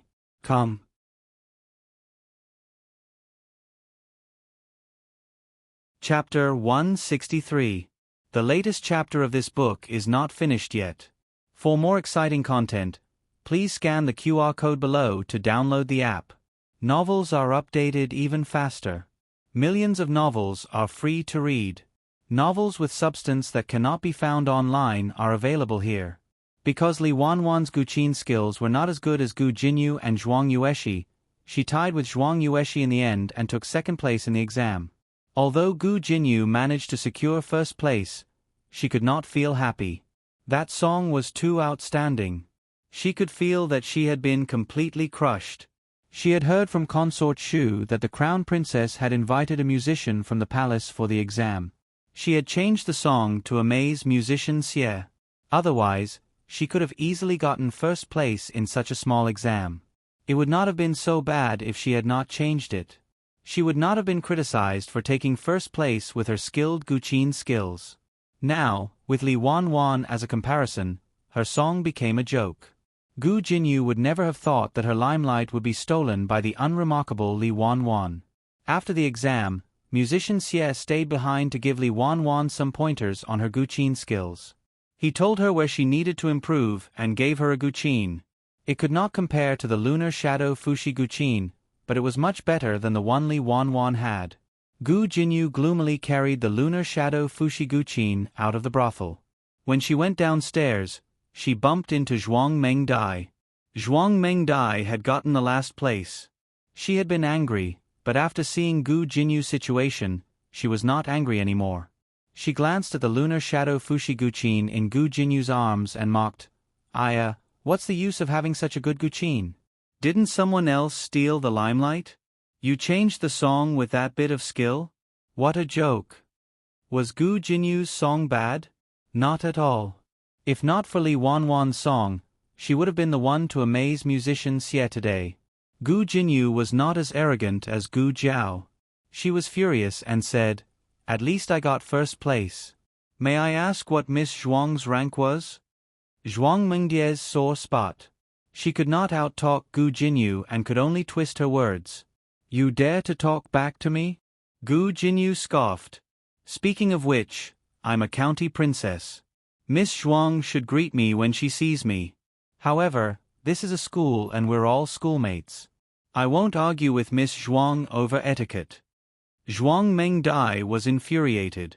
Gu Jinyu, you think you're so great just because you're a county princess? Don't think I don't know what you are. You better not mess with me. Otherwise, I will reveal your secret. Let's see who will still look up to you. Gu Jinyu's face turned green. Of course, she understood what Zhuang Mengdai was referring to. Back then at the hot spring villa, her father had said in front of Njun Wang that she, Gu Jiao and Gu Yen were triplets. Unexpectedly, Zhuang Mengdai had already known the truth. How did she know? And Commandery Prince N, does he know? The last time he came to look for her, did he not know about her background or did he not mind even if he knew? Gu Jinyu's heart was suddenly in a mess. Her absent-minded appearance made Zhuang Mengdai think that she was scared by her words. Zhuang Mengdai rolled her eyes in satisfaction and turned to sit on the carriage to return home. On the other side, musician Xie had finished teaching Li Wanwan. Li Wanwan was not in a hurry to go back. Instead, she carried the new guqin to the pavilion where she usually practiced. This place was too secluded. Even the sweeping servants would not come here. Miss, are you there? She looked at the wall and asked. There was no response from behind the wall. Usually, the other party would be there at this time. She thought for a moment and continued to look at the wall. Miss, I passed the exam. Thank you for the song. After she finished speaking, she waited for a while. Only when the snow became heavier did she turn to leave with the guqin. On the other side of the wall, the second boss was moving the chair that Gu Jiao had asked him to buy into the courtyard. He wondered, who was the person talking on the other side of the wall? What song was it? Gu Jiao lowered her eyes and flipped through the account book in her hand. Who knows? The second boss did not understand. It could not be his Xiao Gu song, right? Xiao Gu was an expert at treating people, but she did not know how to compose songs. Even though she had a guqin in her room, it was just for decoration. She had not even touched it before. The snow stopped after a while, but it was still snowing. The second boss was afraid that Gu Jiao would have trouble walking later, so he asked Gu Jiao to go back quickly. Today was the last day of classes at the Imperial College. She promised to pick up little Jing Kong. When she arrived at the Imperial College, little Jing Kong was already looking around at the entrance. His small body was wearing the Imperial College's uniform, which was very eye-catching. Xiao Lulang was also eye-catching behind him. She did not know how this person grew up. He was becoming more and more beautiful day by day. Jiao Jiao. Little Jing Kong saw Gu Jiao and immediately threw away his bad brother-in-law. He bounced over to Gu Jiao. Gu Jiao rubbed his little head and looked at Xiao Lulang. Don't you need to study tonight? There's no need. Xiao Lulang walked over casually. Gu Jiao could not feel the terrifying atmosphere of the Imperial College from him. In fact, because the spring quarter examination was approaching, the Imperial College's tribute students were going crazy. Even Lin Chengye and Feng Lin slept later and woke up earlier than usual. The teachers did not ask for self-study tonight, but Xiao Lulang was the only one who dared to not study. The family of three walked back. It was snowing heavily. Gu Jiao took out the oil paper umbrella from the basket, but little Jing Kong said that he wanted to be drenched in the snow. Fortunately, Gu Jiao brought a small cloak for him. He put on the cloak and looked like a little wizard. The little wizard jumped excitedly in the snow. Wah wah wah, Xiao Lulang took the oil paper umbrella and held it above their heads, leaning more toward Gu Jiao. The two of them walked side by side on the main road. The most comfortable way to get along in the world was to not talk and not feel awkward. Both of them enjoyed the tranquility of this moment, as well as the occasional popping sounds coming from the little clear sky. By the way, Gu Jiao thought of something and suddenly asked him, when is your birthday? It was written on his household register. It was also written on their marriage certificate. The reason why she still asked this question was because she thought that the birthday on the household register was not his real birthday. She was like this. She would not expose all the windows at once, but she would inadvertently tear down his defenses with a gentle tone that he could not refuse. The 12th lunar month, he said. Oh. It was the 12th lunar month now. Gu Jiao turned to look at him, looking a little cute. What's the date? Xiao Lulang paused and said lightly, New Year's Eve. Gu Jiao smiled. Not yet. That's great. The ancient people did not celebrate their birthdays every year. They only celebrated important ones, such as the first birthday, the 15th birthday of a woman, and the 20th birthday of a man. The coming-of-age ceremony was a man's coming-of-age ceremony. It meant that he could tie up his hair and wear a crown, and he was a real mature man. However, in Gu Jiao's previous life, the 18th birthday was also a very important birthday. That was why she wanted to celebrate it for him. Little Jing Kong, when is your birthday? She stopped little Jing Kong who was playing in front of her. Little Jing Kong squatted down, grabbed a handful of snow and made a snowball. New Year's Eve. Gu Jiao said, what a coincidence. Little Jing Kong's eyes lit up. Jiao Jiao's birthday is also on New Year's Eve? Gu Jiao smiled. I'm not, but your brother-in-law is. Little Jing Kong's smile froze, and the snowball in his hand suddenly did not smell good. Ah! Why did he have to have the same birthday as his bad brother-in-law? He did not want this birthday anymore. In fact, little Jing Kong's birthday was not necessarily on New Year's Eve. When he was abandoned in the temple, he was only a few months old, and his birth characters were not in his swaddling clothes. According to his age, the abbot estimated that he was born around New Year's Eve, and decided to set his birthday on New Year's Eve. Little Jing Kong asked Xiao Lulang with a gloomy face, why do you have to imitate me on your birthday? Xiao Liulong's mouth twitched. I'm older than you, okay? Who's imitating who? Sigh. Little Jing Kong sighed gloomily. What's wrong? Gu Jiao touched his little head. Could it be that he was so gloomy because his birthday was the same as Xiao Liulong's? Little Jing Kong spread his hands and sighed. In the past, Master always accompanied me on my birthday. No matter where he was, he would always rush back to the temple in time to attend my birthday banquet. Xiao Lulang was confused. A little monk like you actually had a birthday banquet? What were the conditions in your temple? Little Jing Kong sighed again. The capital is too far away. I'm afraid I won't be able to see Master this year. Gu Jiao imagined a white-haired old monk hobbling to the capital with a walking stick. Well, it was indeed too cruel. He couldn't come. Gu Jiao squatted down and looked at him gently. You can celebrate your birthday with your brother-in-law this year. The two of them were in sync and looked at each other with disdain. Gu Jiao said again, although you can't see your master, you can write a letter to him. Little Jing Kong patted his little head. Right, why didn't I think of that? Little Jing Kong did as he said. That night, he wrote a long letter to his master. The first sentence expressed his deep longing for his master, and the next 99 sentences were all bragging and showing off. Thus was the completion of a serious and sincere letter to home. Xiao Lulang said that he would mail it to his master. He was still worried and insisted on sending it himself.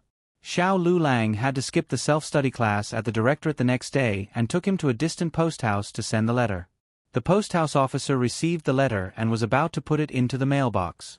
Little Jing Kong asked, Is it sent to you, Zhou? The post house officer said, Yes. Little Jing Kong asked again, Can you tell me the address? The post house officer was speechless. The post house officer read the address out loud. Baiyun Temple, Mount Damong, Qingchuan Town, Ping City. Yes, that's right. Little Jing Kong nodded solemnly. Is it urgent? The post house officer said, An ordinary letter can't be sent. It's urgent. Little Jing Kong widened his eyes and said, But it's not an ordinary letter. It was a letter to his master that was full of longing, only one sentence, life discussion, bragging about his height, and academic exchange, bragging about his many first places. The post house was especially busy at the end of the year. It was because little Jing Kong was too cute that the post house officer patiently talked to him. But now, the post house officer's patience ran out. "Do you want to send it or not?" he asked. "If it's not urgent, I won't send it." Little Jing Kong decisively took the letter. The post house officer was speechless. Xiao Lulang face-bombed. Didn't he just tell the little guy an urgent story not long ago? Because he sent the information in time, he won the battle.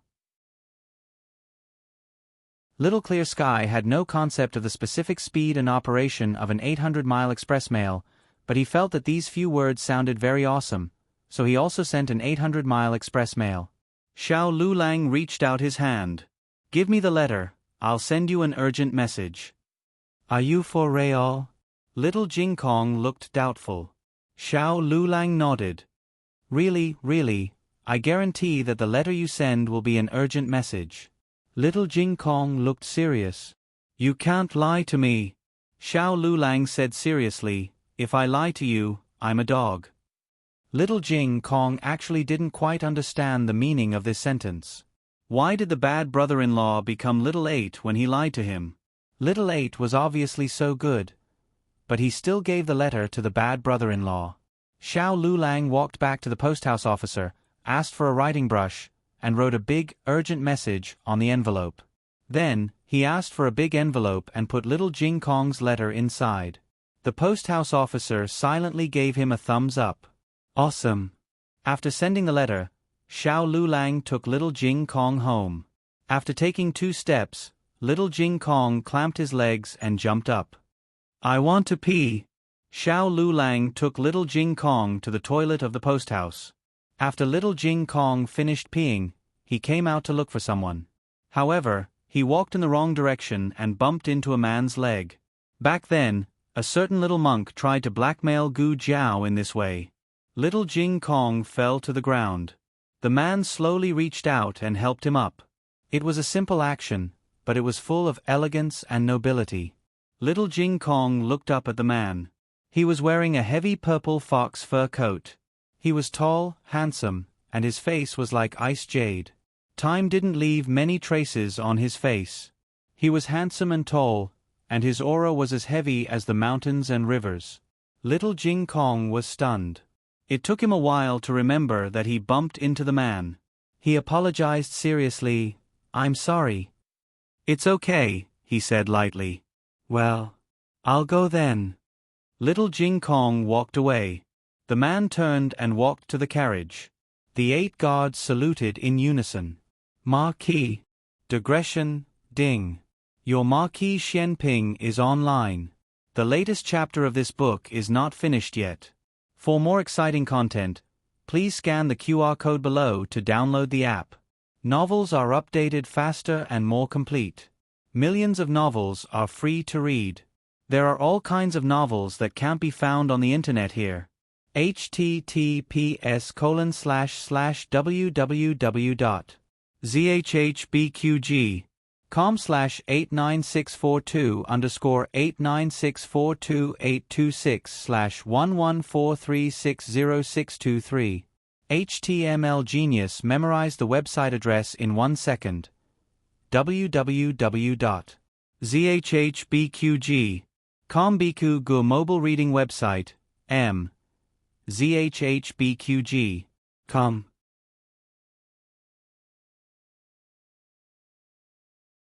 Chapter 164. The latest chapter of this book is not finished yet. For more exciting content, please scan the QR code below to download the app. The novel will be updated faster. Millions of novels will be read for free. All the novels that can't be found on the internet can be found here. Marquis Xianping warmed his hands with the fox fur and got into the carriage. Just by looking at his indifferent and elegant demeanor, it was very difficult to associate him with a rank 1 Marshal Marquis who was able to strategize and decide victory from 1,000 miles away. "Let's go back," he ordered. The carriage started to move. The horses in Marquis Xian Ping's mansion were Fergana horses that could travel thousands of miles in a day. Their momentum alone was enough to scare the horses on the roadside. The cold wind blew and the canopy fluttered. Marquis Xian Ping sat in the carriage with his eyes closed. However, he felt something and frowned slightly. He opened his eyes and said, "Stop the carriage." The carriage stopped. Marquis Xian Ping lifted the curtain and looked back. Other than an inconspicuous carriage, there was nothing else. "Marquis, what's wrong?" a guard asked. He put down the curtain suspiciously and said, "Nothing. Let's go back." "Yes." The carriage gradually went away. This time, it didn't stop. After a long time, Xiao Lulang finally let go of little Jing Kong behind the carriage that Marquis Xian Ping had seen. Little Jing Kong immediately jumped 3 feet away and looked at his bad brother-in-law angrily. "Why did you keep holding me? Why didn't you let me get into the carriage and covered my mouth? Do you want to do something to me?" Xiao Lulang withdrew his distant gaze and looked at little Jing Kong, who was bristling with anger. "Where did you learn those words? Don't use them." Little Jing Kong stamped his feet and said, "You were wrong first. Why do you care where I learned them?" "Humph. I'm going back to complain to Jiao Jiao." Xiao Lulang looked in the direction of the carriage again and then took little Jing Kong to the carriage that he hired from the market. On the way back, Xiao Lulang was very silent.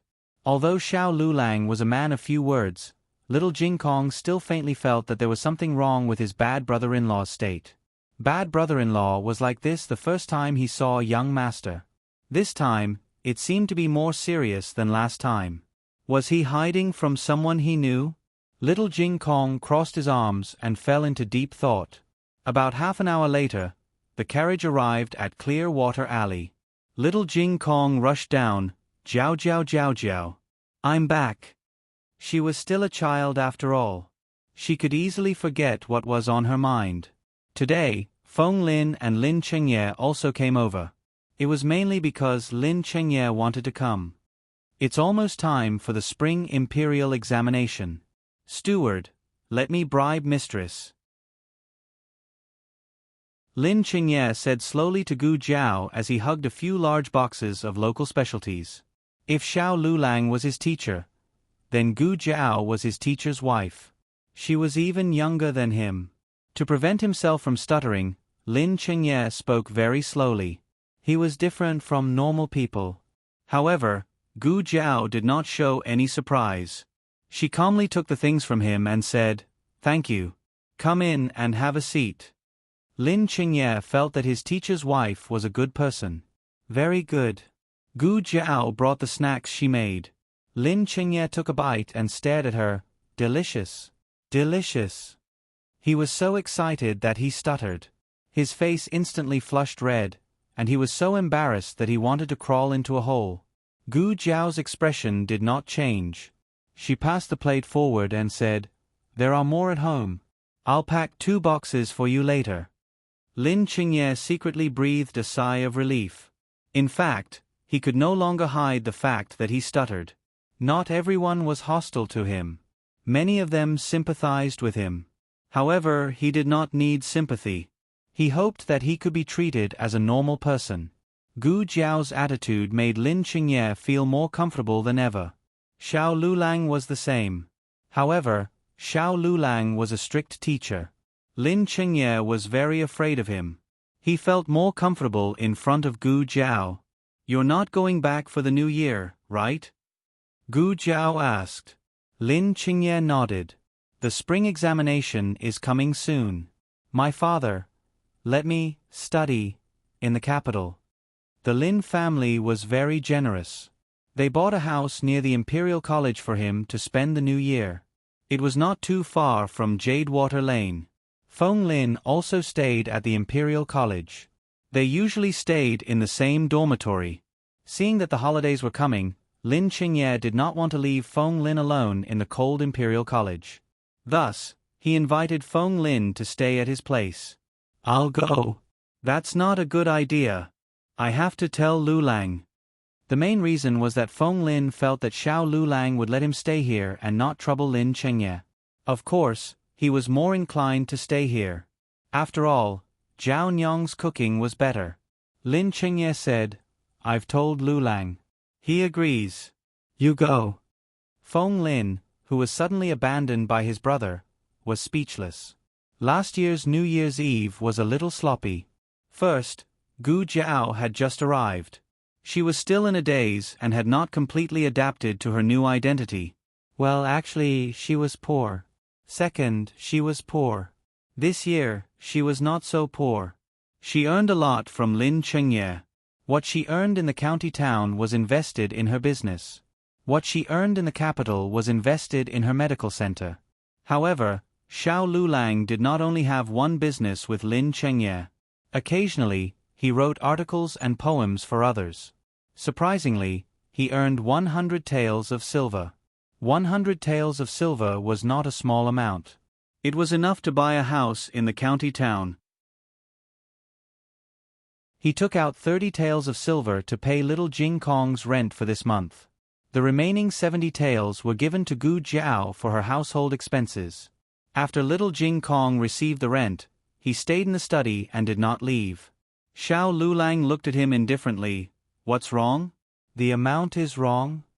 Little Jing Kong was very conflicted. On one hand, he did not want his bad brother-in-law to lie to him. After all, it was the first time he sent an urgent letter. He was looking forward to it. On the other hand, he hoped that his bad brother-in-law lied to him. That way, his bad brother-in-law would become Little Ba. Then, he would be able to squash his bad brother-in-law. Little Jing Kong looked at his bad brother-in-law with a complicated expression. He did not say anything and quietly went out. Little Jing Kong was not very clingy with Xiao Lulang. Usually, unless it was necessary, such as learning a foreign language, he would not come to Xiao Liulong's study. Today, little Jing Kong came to peek from time to time. Xiao Lulang was puzzled. Little Jing Kong was even more puzzled. Why hadn't his bad brother-in-law turned into Little Ba? Little Jing Kong's heart was tilting. For the first time, he hoped that his bad brother-in-law lied to him. He could not wait to squash his bad brother-in-law who had turned into Little Ba. After the last day of classes, the Imperial College was also on holiday. The next day, Xiao Lulang did not have to go to school. He decided to go to the market with Gu Jiao to buy some New Year goods. In order to buy New Year goods, the couple woke up earlier than usual. When little Jing Kong opened his eyes, Xiao Lulang was no longer in bed. He first went to the study to search. Then, he went to the front and back courtyards. After that, he went to Gu Jiao, Gu Xiaoshun, Gu Yan's rooms, and even the old lady's room. In the end, he concluded that his bad brother-in-law was really gone. Coincidentally, Little Ba ran over while wagging his tail. Little Jing Kong's eyes instantly lit up. They had already bought most of the groceries for the new year. This time, they mainly bought some snacks and things to pass the time. Do you want to buy firecrackers? Xiao Lulang asked. Do we still need to buy firecrackers? Gu Jiao was puzzled. They planted bamboo in the front courtyard. She could cut it down and make firecrackers herself. However, she had never thought about firecrackers before. She still had the mindset from her previous life. She thought that firecrackers were prohibited in the capital. Gu Jiao said, buy some red paper to write couplets and cut the window flowers. Xiao Lulang nodded, okay. The red paper in the capital looked better than the red paper in the county. Gu Jiao bought more.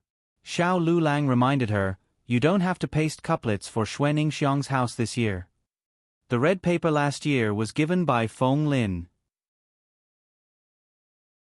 Gu Jiao asked Xiao Lulang to send a set of couplets and some window flowers to Xuening Xiong's house after he finished writing them.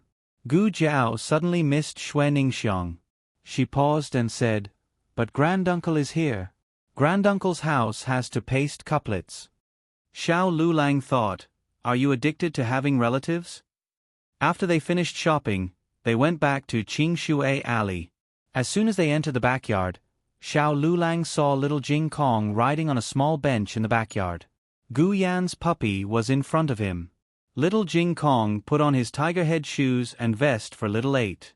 He even took a comb and a headband to tie Little Eight's hair. Of course, he did not tie Little Eight's hair very well. So he went next door to ask his son-in-law to tie Little Eight's hair. He was only in charge of Little Eight now. Zao was very proud of himself. Little Jing Kong did not like playing with dogs so much in the past. However, he was still a kid. He had a different idea every day. It was not strange for him to be so imaginative. Xiao Lulang was about to leave when he heard Little Jing Kong calling out to Little Eight in a flirtatious tone. "Ah hang!" Xiao Liulong's body froze. In the end, Little Jing Kong still saw Xiao Lulang. However, he had already determined that Little Eight was his bad brother-in-law. So, was the bad brother-in-law who appeared at the door Little Eight? Little Jing Kong hesitated for a while. He suddenly raised his head and barked at Xiao Lulang. "Xiao Lulang, Xiao Lulang, it's so early in the morning. What's wrong with you?" Little Jing Kong sighed. He did not know how to bark. He was not Little Eight. Sigh. He was quite disappointed. Little Jing Kong was forced to accept that his bad brother-in-law was still a human for the time being. Xiao Lulang was confused. What was going on? Just because he didn't bark with him early in the morning, he was disappointed in him? He didn't even blame him for changing the dog's name. Gu Jiao went to the kitchen to make breakfast. After breakfast, Gu Jiao went to clean up the dishes. Xiao Lulang said, "I'll do it." The old lady said arrogantly, "No need. You do what you need to do. Someone else will do it." That person was the old chancellor. After being robbed of his private money and his house seized, the old chancellor started his days of being ruthlessly exploited by the old lady. There were many things to do at home. Gu Jiao did not go to the clinic these days.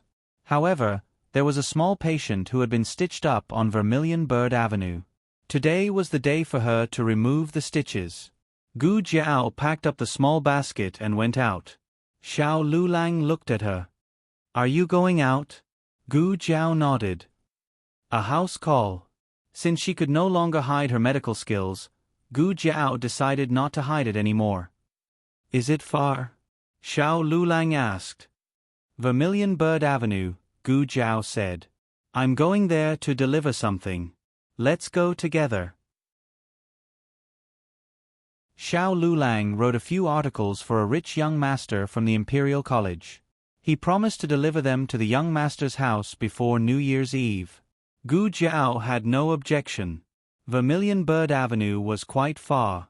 They hired a carriage. Xiao Lulang sent Gu Jiao to the clinic first. Then he went to deliver the articles.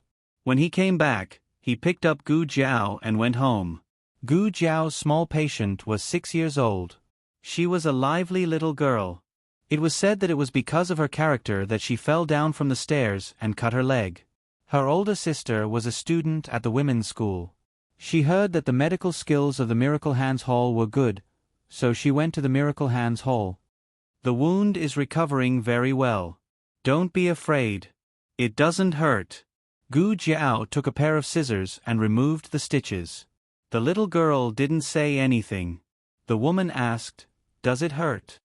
The little girl shook her head and looked at Gu Jiao with admiration.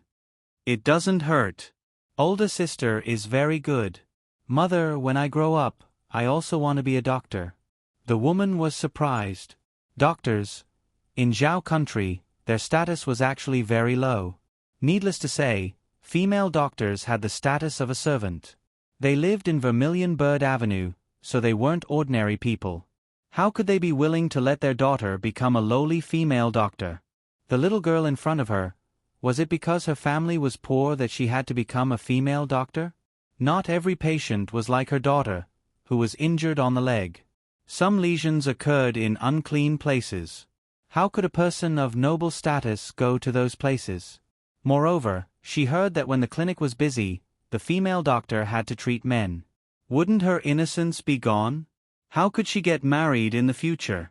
Any family that paid attention to details wouldn't send their daughter to be a female doctor. Gu Jiao didn't look at the embarrassment on the woman's face. Instead, she pinched the little girl's face and said softly, "It's not easy to be a doctor. You have to be literate, study, diligent, and willing to endure hardships. If you make a bad dish, you just miss out on a meal. If you treat someone wrongly, you'll lose a life. The responsibility is very heavy. The little girl seemed to understand. She thought of something and lowered her head. She weakly asked, "But they say that female doctors are lowly." Gu Jiao said lightly, "Born as a human, how can there be lowly?" The woman suddenly blushed with shame.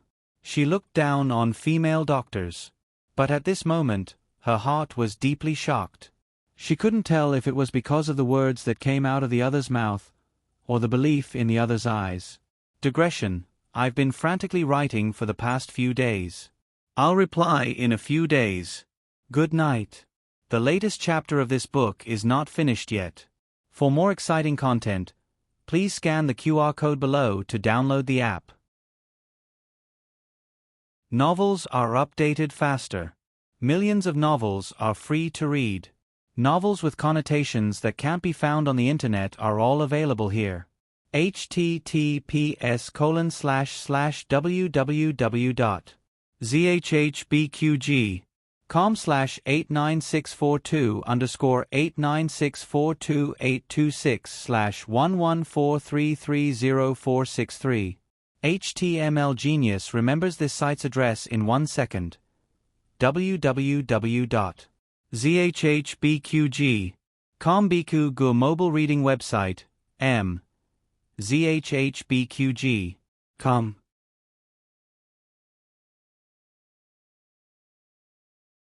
Chapter 165. The latest chapter of this book is not finished yet. For more exciting content, please scan the QR code below to download the app. Novels are updated faster and more frequently. Millions of novels are free to read. Novels with content that can't be found on the internet are all available here. When Gu Jiao walked out of the house, Xiao Lulang was not there yet. Coincidentally, diagonally across the street was a shop that sold sugar-coated haws. This was where she saw Gu Yen and Gu Chongqing last time. The sugar-coated haws they bought were beautiful, clean, and varied. Gu Jiao walked over and said, "Boss, give me 3 sticks of sugar-coated haws, 1 stick of sugar-coated tangerine, and 1 stick of sugar-coated yam eggs." Sugar-coated yam eggs were little Jing Kong's favorite. They were round, sticky, and did not require the core to be spat out. The boss smiled and said, "Okay, miss. That will be 100 copper coins." The prices in the capital were really high. In the county, a stick of sugar-coated haws only cost 3 to 4 copper coins. The roadside stalls in the capital cost 10 copper coins, but this shop doubled the price. However, there were more sugar-coated haws in the capital, and it was close to the end of the year. Gu Jiao felt relieved. She paid the money, wrapped the sugar-coated haws in paper, and put them in her basket. Gu Jiao felt that it was not a bad idea to wait for Xiao Lulang here. Just as this thought flashed through her mind, she sensed that someone was watching her. In her previous life, if she could not discover that she was being watched, she would have died 800 times. Gu Jiao turned her head. The other party did not expect Gu Jiao's intuition to be so sharp. He did not have time to hide and could only quickly disappear into the crowd. Gu Jiao thought that he had left, so she ignored him. Xiao Lulang could come over at any time, and she did not want to miss him. Unexpectedly, the other party did not give up. After a while, he pushed open a window on the second floor of an inn, drew his bow, and aimed at Gu Jiao. He even used his bow. It seemed that he was really determined to die. Gu Jiao said to the owner of the Tonghulu shop, "Boss, if a good-looking young man comes to find me in a while, the best kind, ask him to wait for me here." The best-looking? The boss was a little confused. "Miss, your tone is a bit big. I've been running a shop here for more than 20 years, and I've seen the royal family. What kind of person is the most beautiful? Could he be prettier than a member of the royal family?" The royal bloodline of Zhao country was pretty good. First of all, the emperor was very good-looking. The concubines he married into the palace were all great beauties. How could the princes and princesses they gave birth to not be good-looking? The boss didn't take it to heart. After all, if someone came to ask about her later, he would just tell them the truth. Gu Jiao entered the inn opposite. "Miss, would you like to eat or stay?" A waiter came up to her. Gu Jiao ignored him and walked up to the second floor. The layout of this inn was a little complicated, with many twists and turns. But Gu Jiao's sense of space was very good. In an instant, she calculated that it was the third room on the left in the east corridor. Gu Jiao entered the room. That person slipped away quickly, and actually climbed up to the roof from the window. Gu Jiao leaned half of her body out of the window and looked up. She grabbed the window frame with one hand and jumped up to the roof. This time, she finally saw the person's appearance. It was a man. He was dressed in black. Gu Jiao tiptoed and picked up a tile. She lifted her leg and kicked the tile at the person. That person didn't expect that Gu Jiao could use such a move while chasing someone. He couldn't dodge in time and was knocked down to the roof by the huge impact of the tile. Gu Jiao heard a crisp sound of collision, as if something iron had hit the roof tiles. It was that person's face. That person was wearing an iron mask. Gu Jiao had already guessed who he was. The #1 bandit in the capital, Flying Frost. Gu Jiao narrowed her eyes and chased after him in a few steps. It was too late to get up and run. That person looked around and rolled down from the edge of the roof. Oh, he had some brains. He was much better than those idiots in the dojo. It had been a long time since she met an opponent who could give her a second move. Gu Jiao's lips curled up in a wicked smile. Below was the courtyard of a brothel. Gu Jiao jumped down. The music in the brothel masked the person's footsteps and breathing. It was difficult for a normal person to determine the person's exact location. But Gu Jiao was the organization's #1 agent who could accurately identify the person's footsteps from more than 100 different sounds. When she passed by a small cubicle with a curtain, she suddenly reached out and pulled a black shadow out of the cubicle. She slammed the shadow to the ground. That person groaned and felt that his brain was about to scatter. What was this girl's background? Her skills had improved a lot. But he was not someone to be trifled with. He had been careless just now, but he would not be careless now. He threw out a packet of powder and used the powder as cover to escape into the corridor. There were only a few people who had escaped from Gu Jiao's hands in her previous life. It seemed that he had not recovered his strength from his previous life. Gu Jiao chased after him and entered a dark basement. That person seemed to have disappeared into thin air. Strange. Where did he go? Also, wasn't this a brothel? Why was there such a big basement? Was it a storage room or, while she was thinking, footsteps came from the entrance. Gu Jiao hid behind a large cabinet. Someone walked in with an oil lamp. With the weak light of the lamp, Gu Jiao could see the scene clearly. This was not an ordinary basement. There were 2 rooms in total. The one outside seemed to be a place to receive guests, and the one she was standing in looked like a storage room. There were 2 young women in total. One of them was holding the lamp, while the other lifted the curtain to look into the storage room. It seemed that this was a routine inspection, but she knew that there would be no one in the storage room, so she did not go in. She put down the curtain and said to the other person, "Light the food and serve the tea." Okay. That person lit the lamp. Because the light outside was very bright, Gu Jiao's room was very dark. It was more convenient for her to hide. After the 2 of them tidied up the tea room, a woman wearing a light blue curtain and white clothes came in. The woman's face was covered, but her figure was tall and graceful. Her hands were slender and delicate. She was obviously a daughter of a wealthy family. After she entered the room, she gestured to the 2 maids. The 2 of them tactfully retreated. She was the only one left in the large tea room. Gu Jiao was hesitating whether or not she should openly walk out. Just then, a man wearing a heavy purple fur coat walked in. From Gu Jiao's point of view, the man was too tall. His eyebrows, nose, and mouth were all blocked by the door frame of the storage room. Only his delicate chin could be seen. The man sat down across from the woman. This time, Gu Jiao could not see him at all. The other side of the table was Gu Jiao's blind spot. The only person Gu Jiao could see was the woman wearing the curtain. but with the curtain covering her, everything about her was faintly discernible. "You've returned to the capital. Is the princess well?" the woman asked. Although Gu Jiao could not see her expression, she could hear the respect in her voice. If this woman's voice was in her previous life, it would be considered a heavenly sound. The man across from her spoke. His voice was neither fast nor slow, deep and reserved. "She is well. Thank you for your concern, Your Highness." "Her Highness the Princess? Your Highness?" It seemed that these two people had powerful backgrounds, and they were meeting in this kind of place. Their whereabouts could not be known to outsiders. Gu Jiao. So they were waiting for her here? They went through so much trouble to lure her here just to have her clash with these two important people so that they could use them to silence her? She just did not know where that guy was hiding. The woman spoke again. "I'm relieved to hear that the princess is well." The man said, "Your Highness called me out. Is there something you need?" The woman sighed and said, "Empress, it sounds strange.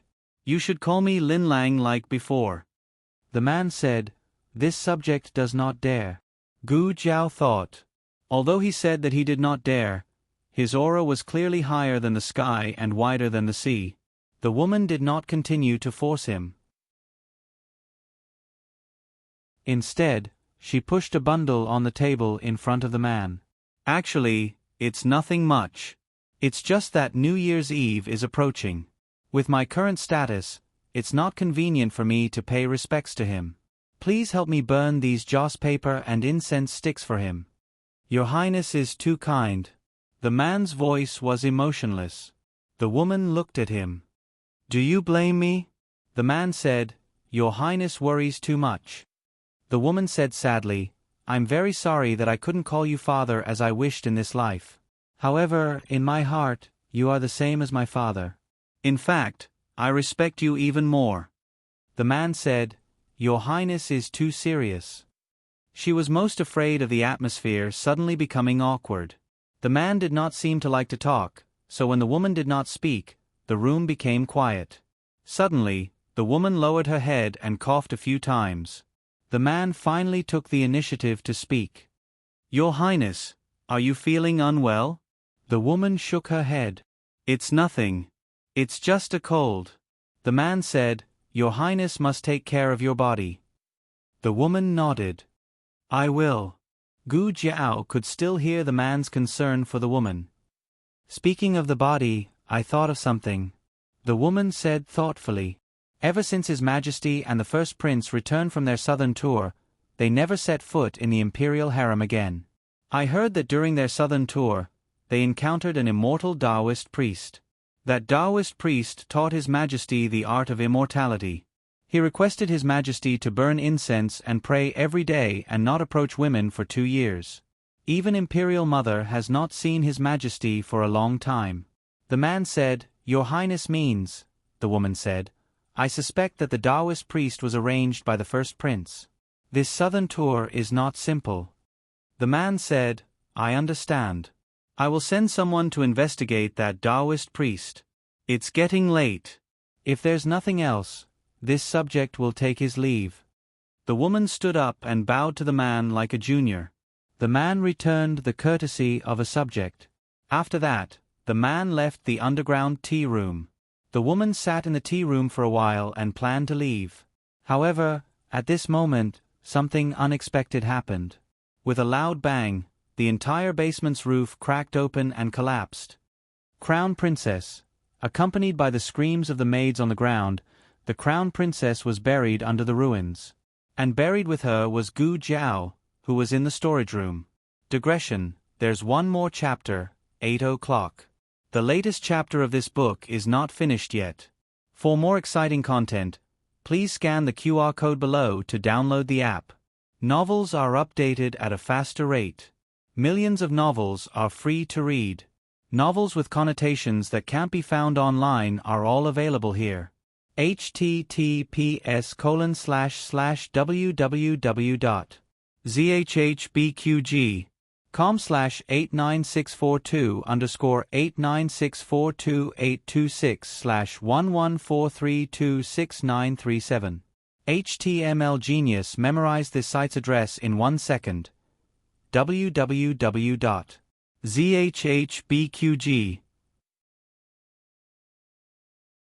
Biku Gu mobile reading website, zhhbqg.com.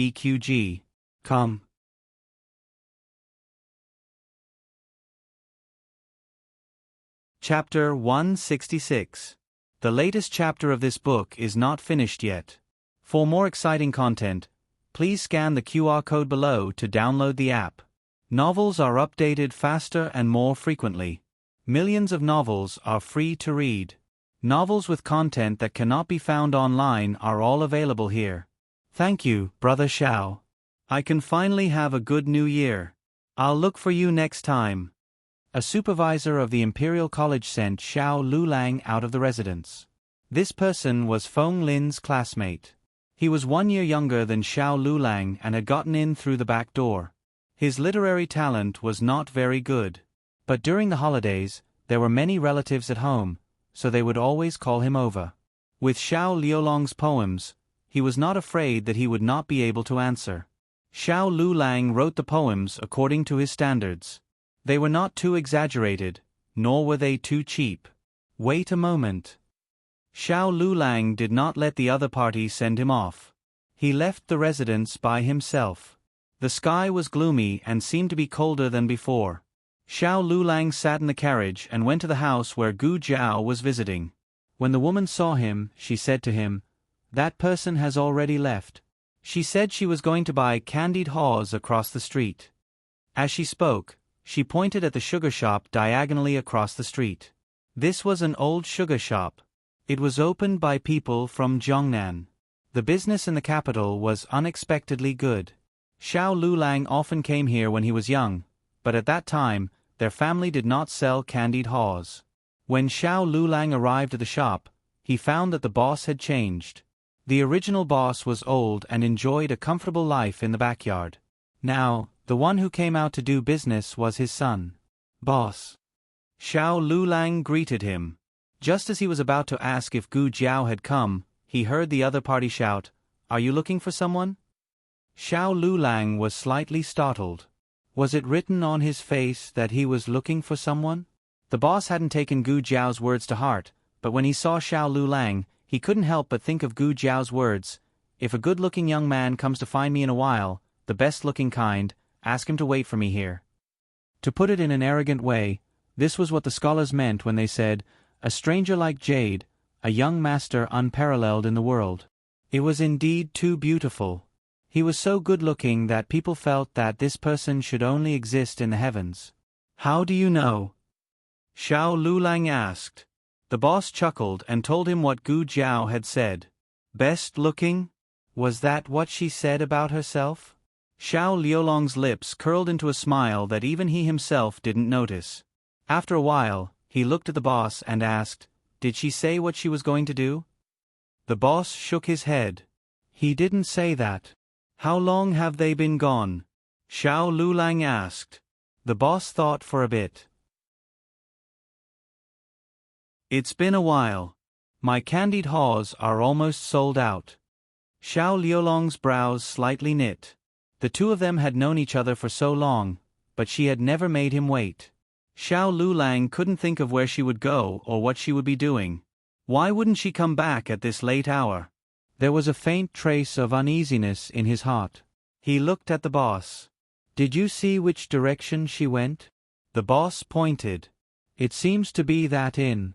Xiao Lulang went to the inn. As soon as he entered the lobby, he heard two diners talking. "Did you hear? Something happened at the Breeze Entertainment House." "You mean that newly opened entertainment house? What happened?" "It seems like the house collapsed. It used to be a wine cellar. There were too many holes dug in the ground. I knew it would collapse sooner or later." The uneasiness in Xiao Liulong's heart became more and more obvious. Was someone trapped inside? "Yes, I heard it was a woman." Xiao Lulang had never heard of the Breeze Entertainment House before, but when they mentioned the wine cellar, he understood. There used to be a wine cellar on this street. It had changed hands many times and had always been selling wine. After not seeing it for a few years, it had become an entertainment house? Xiao Lulang walked towards the Breeze entertainment house. From far away, he could see that the entertainment house was surrounded by commoners. It seemed that something had happened, and it was a major matter. Even the yamen had come. The yamen had sealed off the scene, so the commoners could only stand on their tiptoes to look. The entertainment house was in chaos. All the guests had been driven out, leaving only the Crown Prince Consort's 2 maids, the Yamen's owner, and the entertainment house's owner. The owner knew that the person buried below was the Crown Prince Consort, but the Yamen did not. After all, the Crown Prince Consort was traveling incognito today. If people knew that she had come to an inconspicuous entertainment house, it would be hard to avoid speculation. If people saw that person, the Crown Prince Consort would not be able to explain herself. Although the 2 of them were not enemies and did not have a shady relationship, a monarch was a monarch, and a subject was a subject. They should not have a private relationship. Maida said, "Hurry and save her. It's too dangerous down there. We can't let our madam keep burying her head down there." The yamen called the owner over. "What's down there?" The owner said, "It was originally a wine cellar, but I changed it into a basement. It's usually used for storage." The yamen asked, "There's only one basement? What's over there?" The owner answered, "There's also a basement over there. It's very small and is used to store miscellaneous items." The yamen looked at the messy scene. "Is there anyone in the small storage room?" Maida said impatiently, "Why would there be anyone there? She had checked it, okay?" Maida pulled on her sleeve, indicating that she had spilled the beans. She coughed lightly and said, "Stop dilly-dallying. My madam is feeling terrible down there. She can't even speak. Didn't you hear?" She was almost unable to speak, which meant that she could speak. That's right, although she was buried underground, she was not injured. She could even move a little.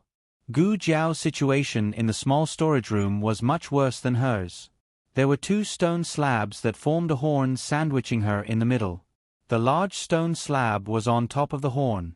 Due to the weight of the stone slab, the 2 small stone slabs were pressing to the side. The horn was growing bigger. When it became flat, the large stone slab on top would completely press down on her, causing her brain to splatter all over the floor. This large stone slab had one end on Gu Jiao's side and the other end on the Crown Prince Consort side. It was too difficult and time-consuming to lift them all up. The best method was to lift one end and rescue the Crown Prince Consort. But this way, the small storage room over there would be completely crushed. The yamen said, "If you're sure there's no one there, you can start lifting the stone slab." "Wait." Xiao Lulang walked in with his walking stick. The yamen's brows creased. Who let him in? The guards guarding the door were helpless. They did not pay much attention to him because he was a cripple. Who knew that he would come in by himself in the blink of an eye? Xiao Lulang said seriously, "There's someone down there." Maida said, "You're talking nonsense. There's clearly no one." Xiao Lulang said coldly, "Listen if you don't believe me." The yamen indicated for everyone to be quiet. He squatted down and put his ear to the ground to listen. There really was a tinkling sound. It sounded like small stones were being knocked against the wall. It was very weak. The yamen was hesitant. Since there was someone down there, this method was exchanging a life for a life. It was too cruel. Maida said, "What are you waiting for? Hurry and save her." It was getting late. If they delayed any longer, not only would the Crown Prince Consort be injured, the palace would also become suspicious. The yamen said with a sigh, "Miss, it's not that we don't want to save her, but there are 2 people down there. If we rashly try to save her, we might crush one of them to death." The 2 maids exchanged glances. That small storage room was so secretive that there shouldn't be anyone there. If there was, then it had to be a spy waiting there to deal with the Crown Prince Consort. It would be best to crush this kind of person to death. It would save them from ruining the Crown Prince Consort's reputation. Maida said, "Who said that there's definitely someone down there?" Maybe it's some random cat or dog. If you don't believe me, you can ask the hall master if anyone has been to that small storage room. The hall master naturally said no. The yaman was troubled. Judging from the rhythmic knocking sound, it was unlikely that it was a random cat or dog. It was most likely a person, and a person in a rather dangerous situation. Then do you have a better idea? Mayday asked. The yaman was even more troubled. Of course, he didn't. Mayday pinched her fingers and quietly discussed with her companion. In the end, she decided to reveal her identity as someone from the Eastern Palace. She took out her token.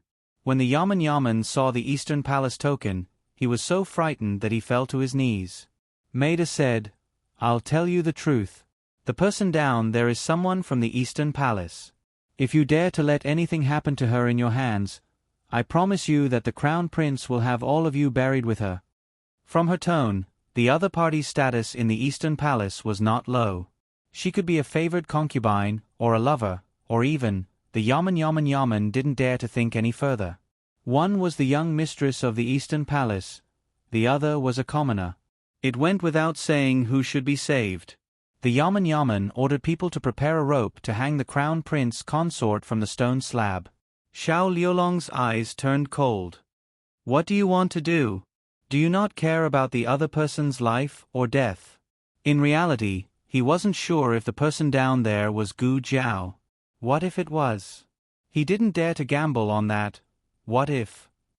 The yaman said sincerely, "Little brother, I know you have a good heart, but the person down there is someone from the imperial family. We can't afford to pay for the lives of people from the imperial family." Xiao Lulang had heard similar words more than once, but it was only at this moment that he truly understood the importance of status. Sometimes, even if you don't fight for it, you won't be able to live peacefully. Because he was not standing tall enough, no one heard what little Jing Kong said. Because he did not stand high enough, Gu Jiao's life was not as important as the people of the Eastern Palace.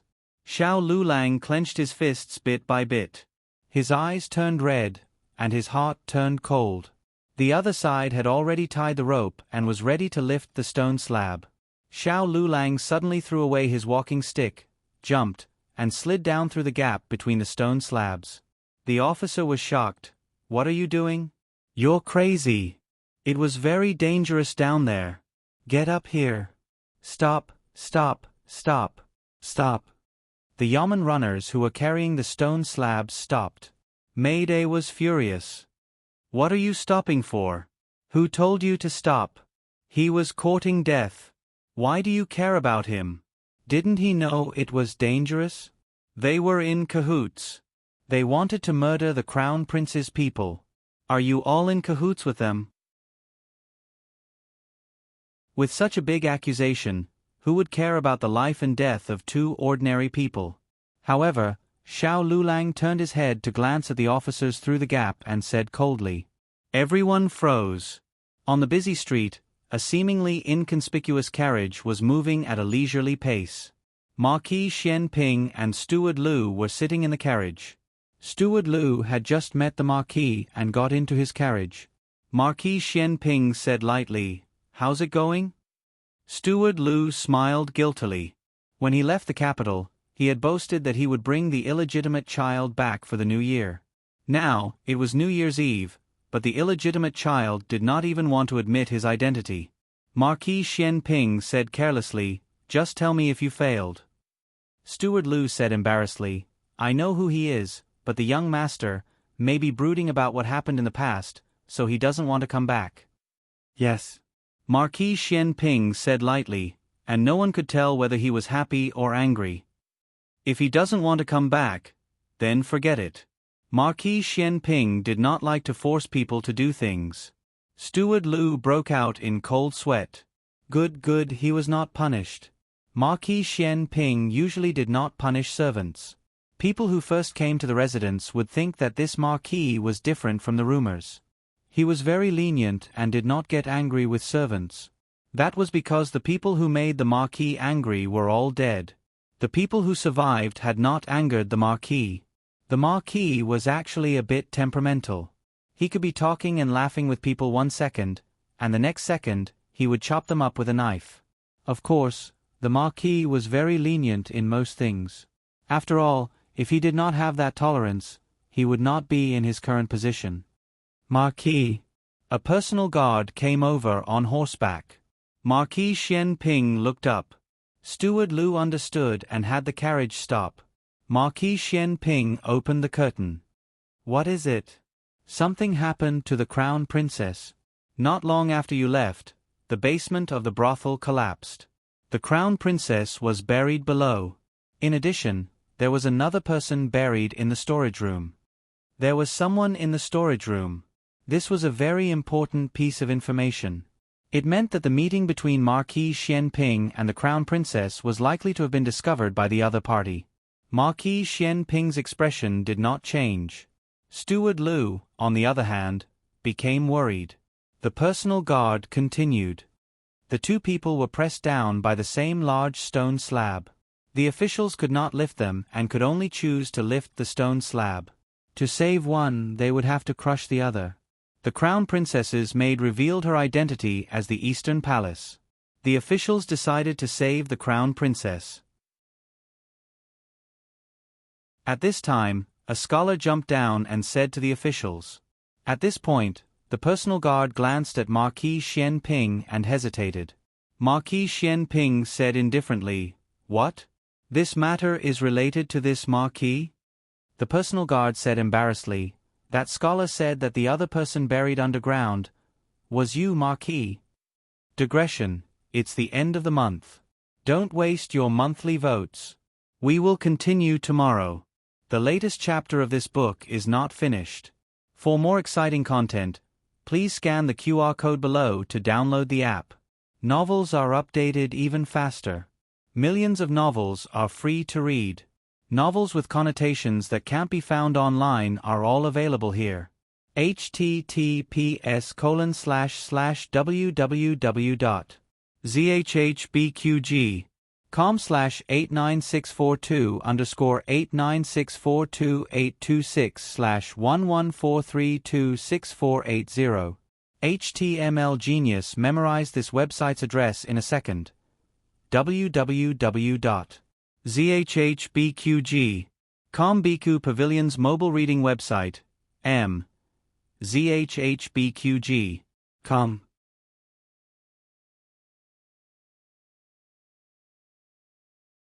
Chapter 167.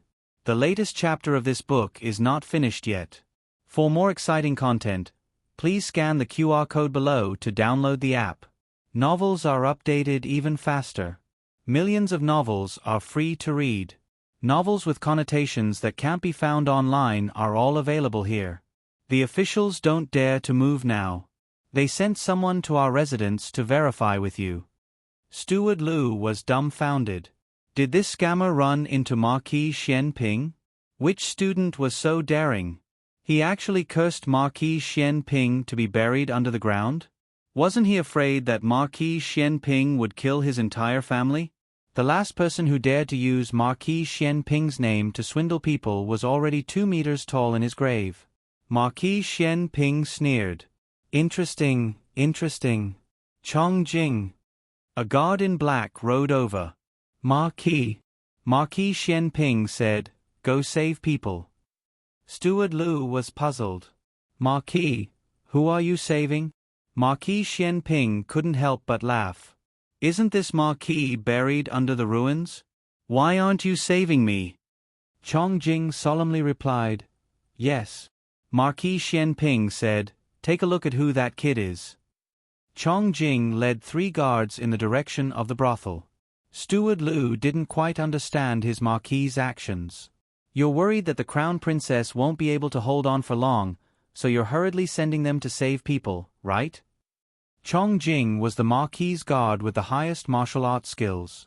Marquis Xian Ping naturally didn't want him to save just one person. Marquis Xian Ping wanted Chong Jing to save everyone, including that scholar who used his name to swindle people. Steward Lu said, "Marquis, that person is too daring. He actually said that the person under the stone slab was you?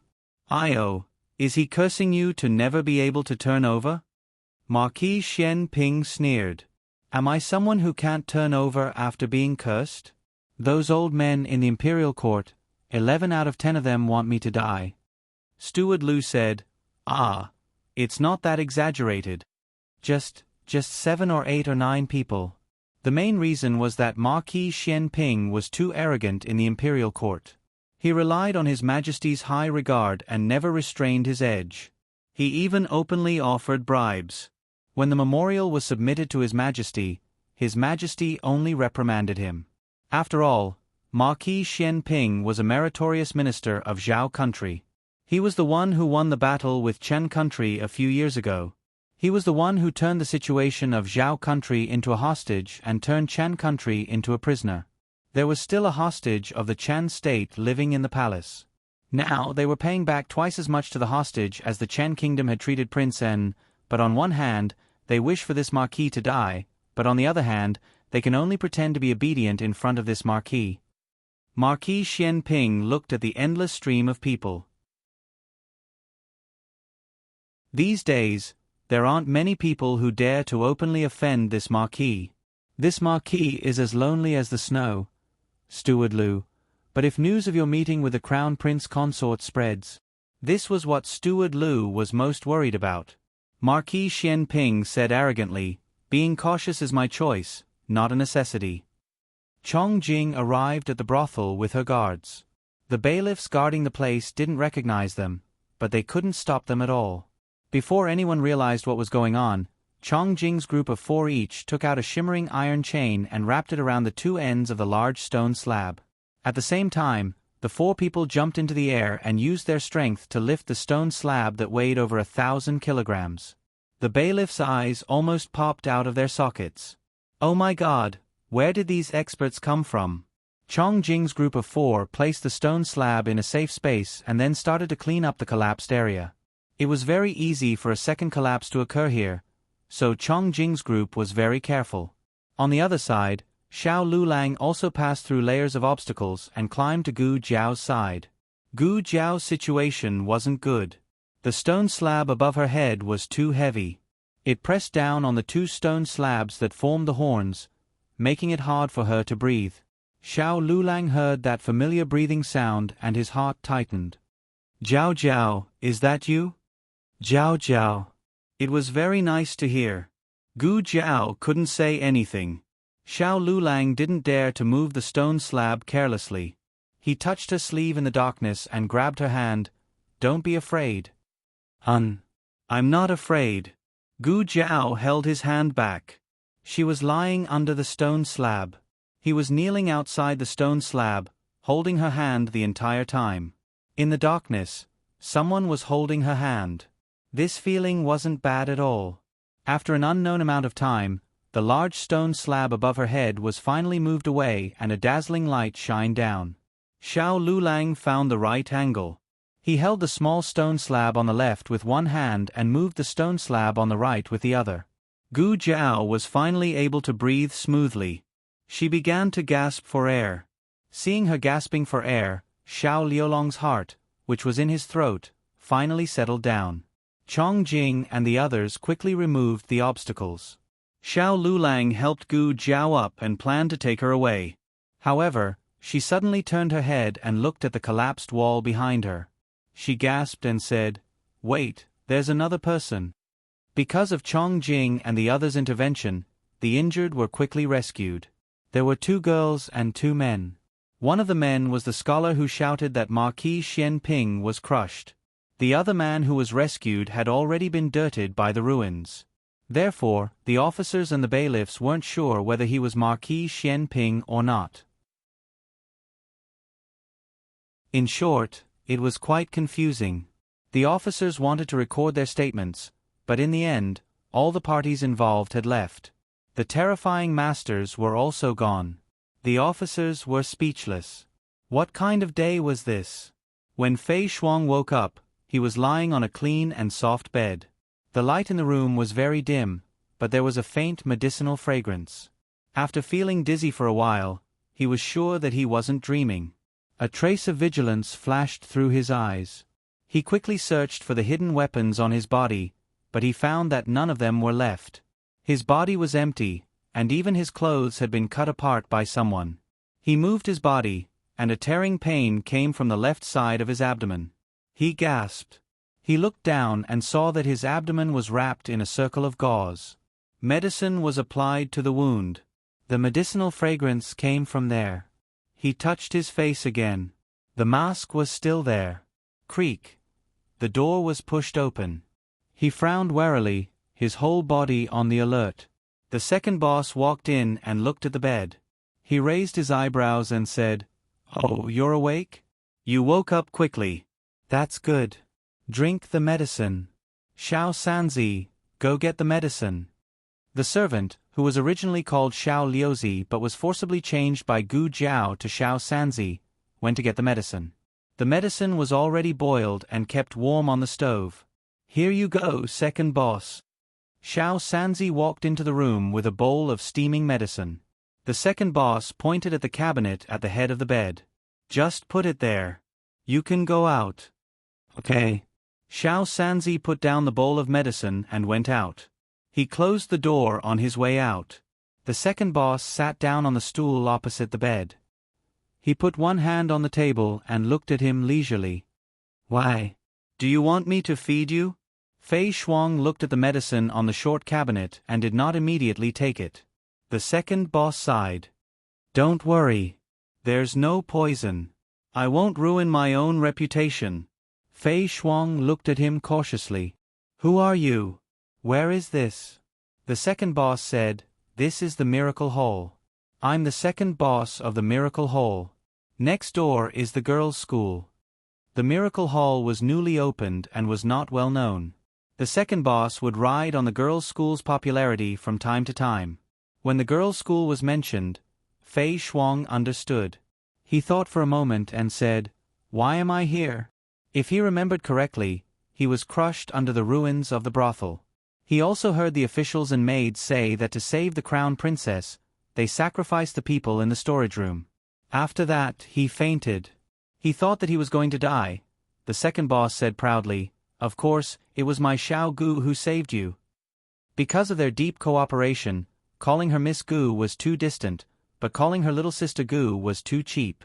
Therefore, the second boss had an idea and called her Xiao Gu. Fei Shuang frowned. "Xiao Gu? Gu what? Gu Jiao?" Yes, he heard from the people in the residence that the girl was working as a medicine boy in the clinic next door to the girls' school. Wasn't she also crushed under the big stone slab? How did she save him? Also, why would she save him? "Why did she save me?" Fei Shuang asked. "I want to know too." The second boss weighed the bag on the table. The bag was filled with Fei Shuang's hidden weapons.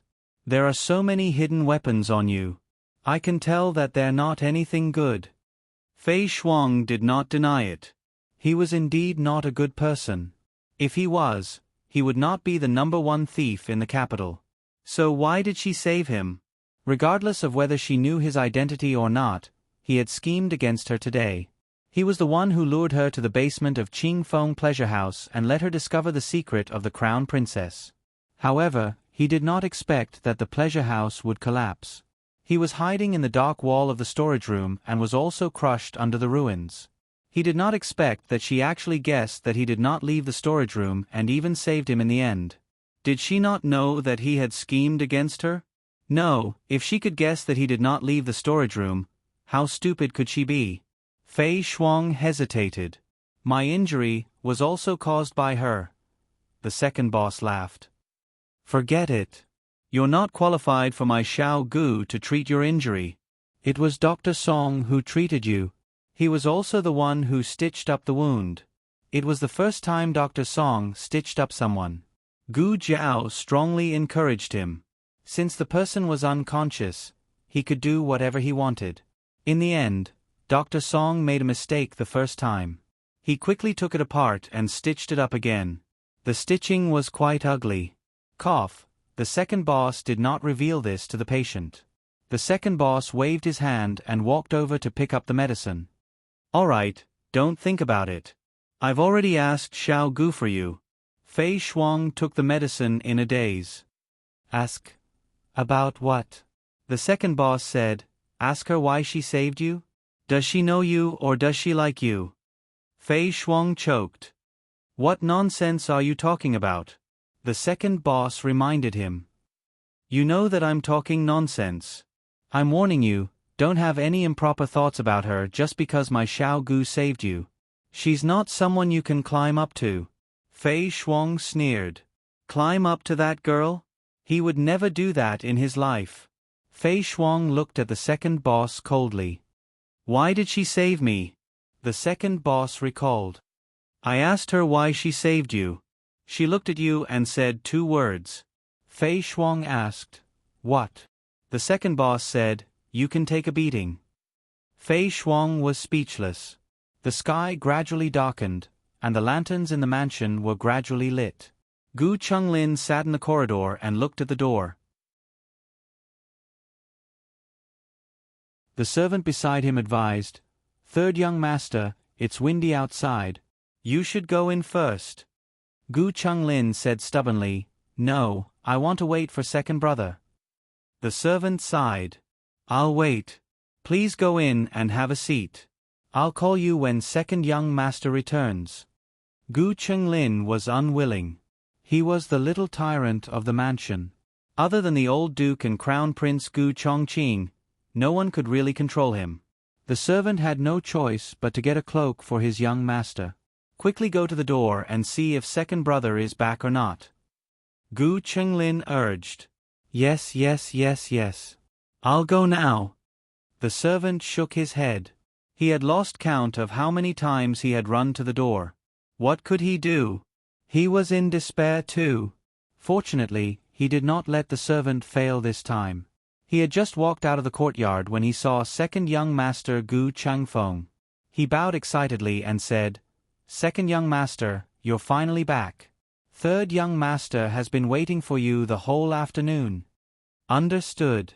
Gu Changfeng answered in a low voice and stepped into the courtyard. The servant scratched his head. Second young master was not very happy today? Why did he have a cold face? Second brother. Gu Chunlin finally saw Gu Changfeng and happily stood up from his wheelchair. Although there were 3 brothers in the mansion, Gu Chunlin and second brother Gu Changfeng got along the best. First, they were about the same age. Second, they had always lived together. Third, it was because Gu Chongqing was too strict and Gu Chunlin was somewhat afraid of him. Why are you sitting here in the cold wind? Gu Chengfeng's brows furrowed. Isn't that because I'm waiting for you? Gu Chunlin pursed his lips. Speaking of which, where have you been all day? You disappeared the moment the holidays started. Did you sneak out of the mansion to play? You didn't even bring me along. I had something to do. Gu Chengfeng said casually. What is it? Gu Chunlin asked seriously. Gu Chengfeng opened his mouth, thinking about how to smooth things over when he heard Gu Chunlin shout, Second brother, why is your head so dirty? Ah, and your clothes. Your collar is full of dirt. Where did you go? Did you fight with someone? Gu Chengfeng's outer clothes were not dirty. After all, he had changed them. However, his inner clothes were at home and he did not have time to change. Who would have thought that this younger brother of his was not good at anything and had sharp eyes? No. Gu Chengfeng denied and pushed open the door to enter the room. Gu Chunlin wanted to follow him in, but Gu Chengfeng blocked the door. I'll change my clothes. Go ahead. Gu Chunlin said. Gu Chengfeng frowned. Wait for me outside. Gu Chunlin looked at him strangely. What? He was not allowed to enter the room just to change his clothes? Gu Chengfeng had always been patient with this younger brother.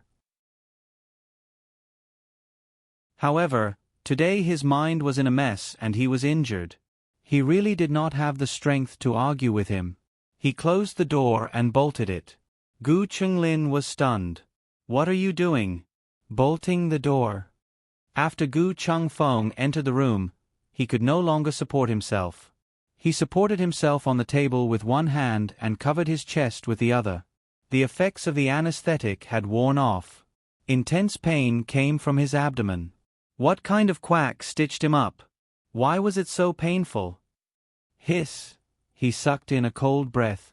Second brother, are you done yet? Grandmother is still waiting for us to eat. Gu Chunglin urged outside the door. Gu Chungfeng endured the pain and took off his blood-stained inner clothes. His tone was normal as he said, "Soon, don't rush me." Gu Chunglin suddenly shouted, "Eh? Big brother." Gu Chungfeng's hand trembled. The latest chapter of this book is not finished yet. For more exciting content, please scan the QR code below to download the app. Novels are updated even faster. Millions of novels are free to read. Novels with connotations that cannot be found online are all available here. https://www.zhbqg.com/89642_826/114300309. HTML Genius remembered the website address in 1 second. www.zhbqg.com Biku Gu mobile reading website, zhbqg.com.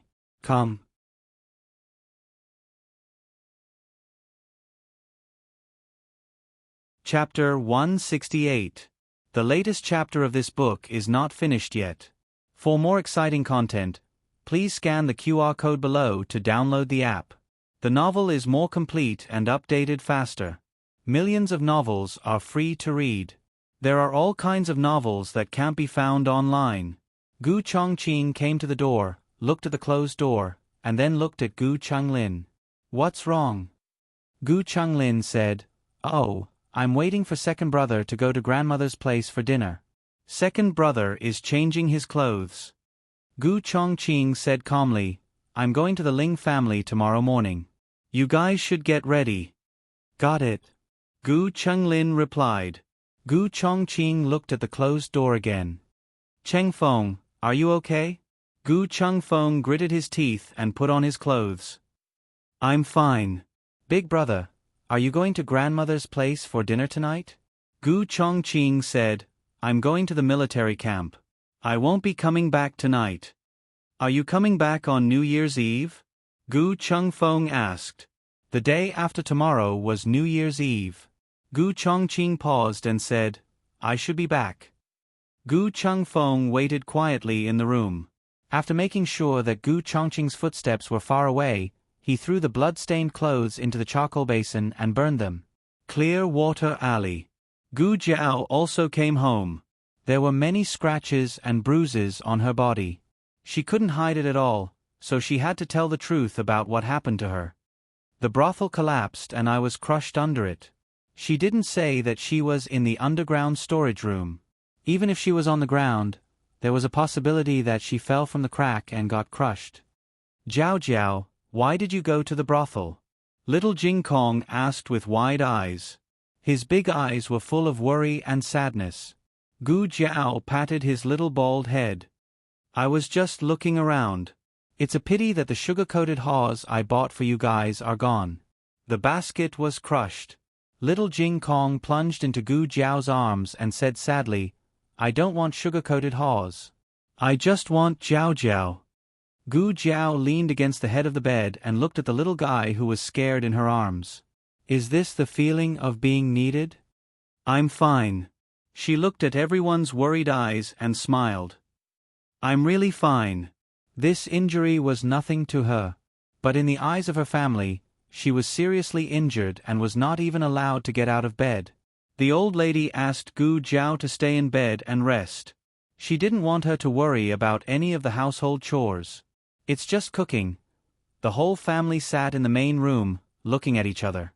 Xiao Lulang cleared his throat and said, "I'll cook."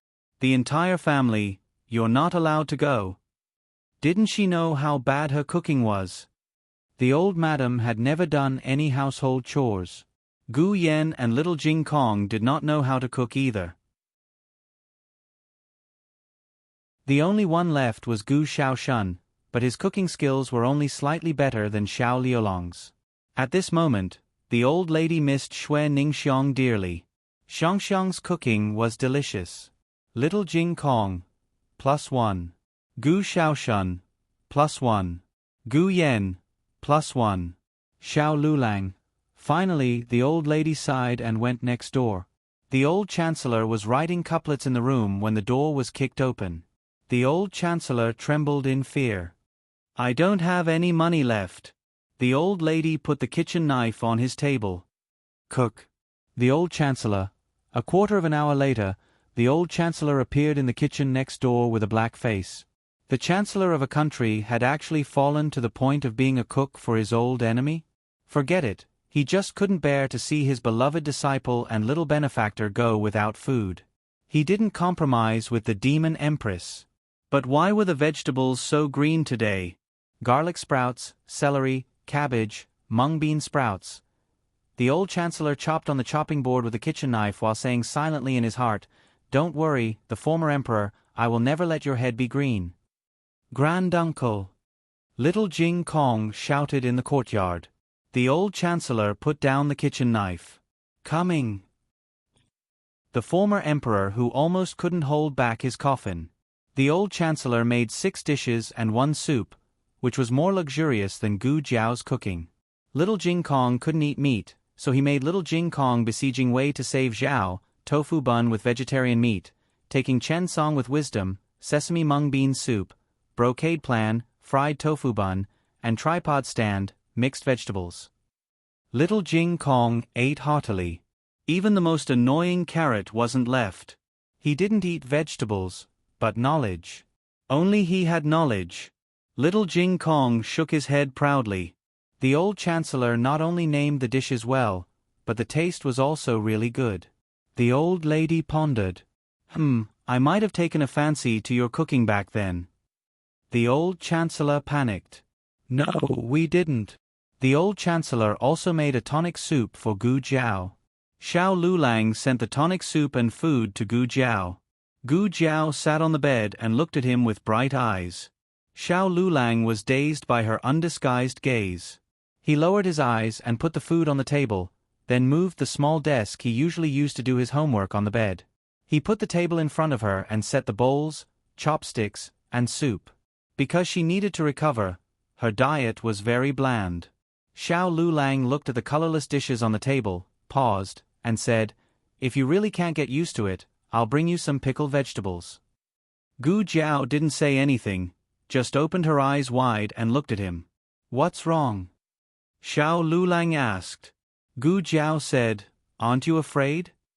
What's there to be afraid of? Xiao Lulang didn't understand. Gu Jiao stared at him. Aren't you afraid of being pressed down and never being able to get out? The situation at that time was really dangerous. It wasn't the kind of danger where she would be sacrificed, but the place could really collapse at any time. However, he jumped down without hesitation and crawled towards her in the darkness and danger. Xiao Lulang didn't think so much at that time. After he rescued her, he didn't think too much. It was as if this was something he should do, and he didn't realize there was anything special about it. But when she asked, it made him speechless. Gu Jiao curved her lips. You looked so handsome when you jumped down. She used to think that he was good-looking, his face, his figure, everything was good-looking. But the moment he jumped down, he was a really brave man. Her little husband had grown up. Xiao Liulong's ears turned red from the praise. He handed the spoon and soup bowl to her. Eat it while it's hot. It'll get cold soon. And Gu Jiao took the spoon and drank small mouthfuls. Suddenly thinking of something, Xiao Lulang said to Gu Jiao, The scene was too chaotic. Your basket was crushed and some things weren't found. Gu Jiao didn't care. It's okay. If you lose the candied haws, you can buy them again. It's not candied haws, it's...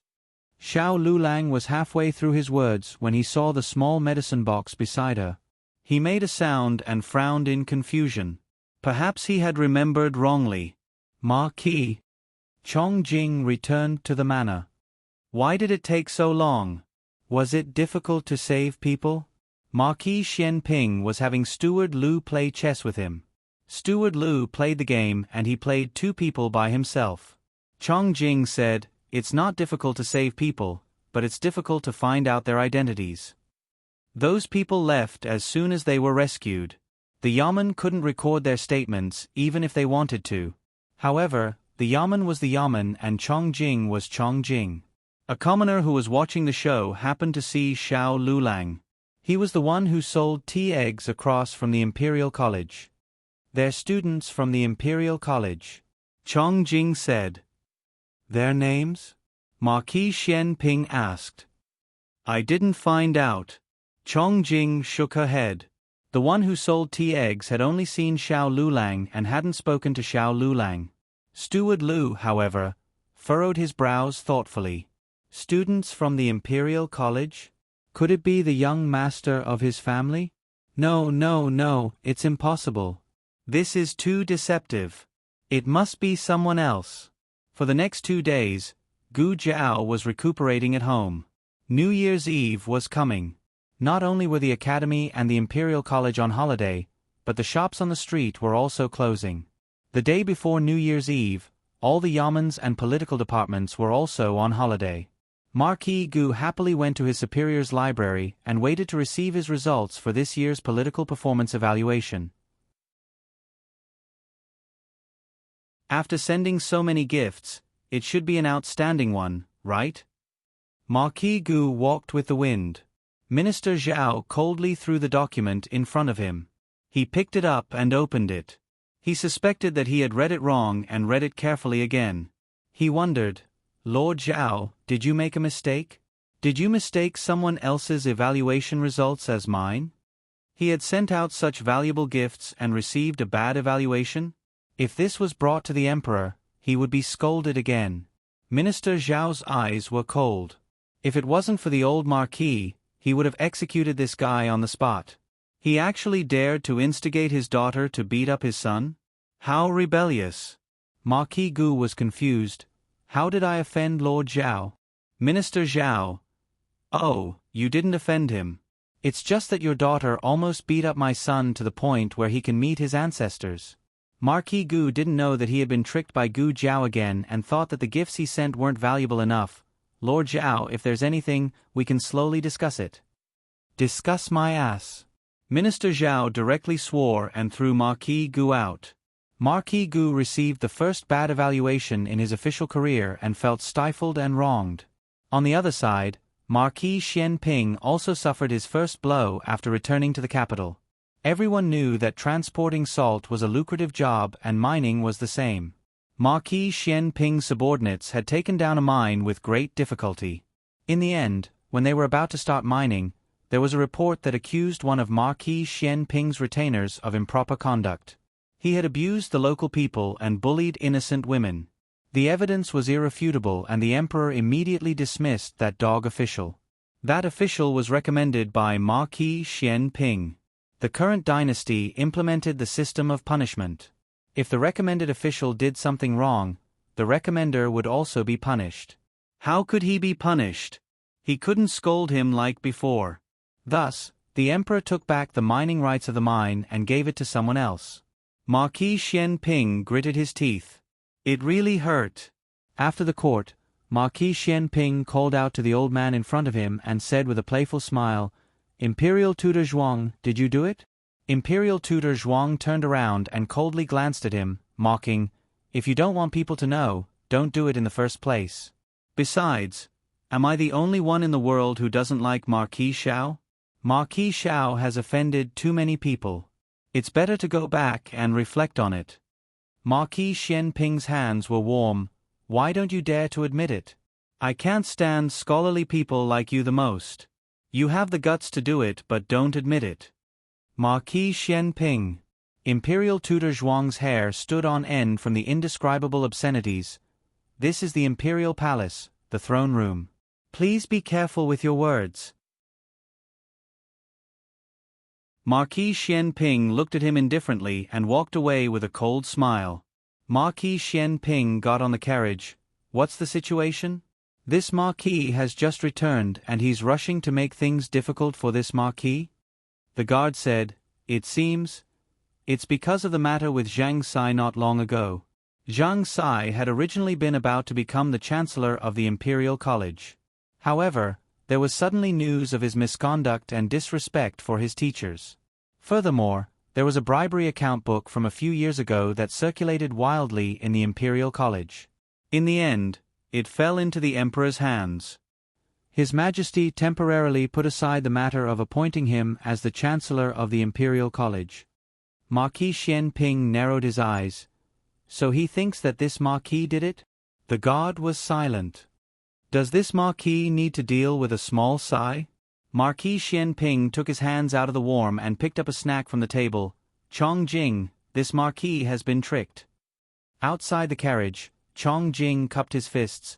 "This subordinate will go and kill him." Marquis Xian Ping threw the snack back onto the plate. "Boring." Chong Jing felt wronged. Marquis Xian Ping softened his tone and coaxed him like a child. "You should at least investigate who that person is first. Who is tricking this Marquis behind my back?" "Oh." Chong Jing went to investigate. The result was that the biggest suspect was a student of the Imperial College. Marquis Xian Ping was puzzled. Why is it the Imperial College again? Is this Marquis at odds with the Imperial College? Actually, Steward Lu cleared his throat. "There is something I haven't told you." "What is it?" Marquis Xian Ping asked. Steward Lu said, "The young master who doesn't want to acknowledge you is also a student of the Imperial College." Marquis Xian Ping. On New Year's Eve, Gu Jiao woke up early. The medicine in the small medicine box was very effective. In just 2 days, all the abrasions and bruises on her body had disappeared. She was already able to move her muscles and bones. This was their first New Year's Eve in the capital.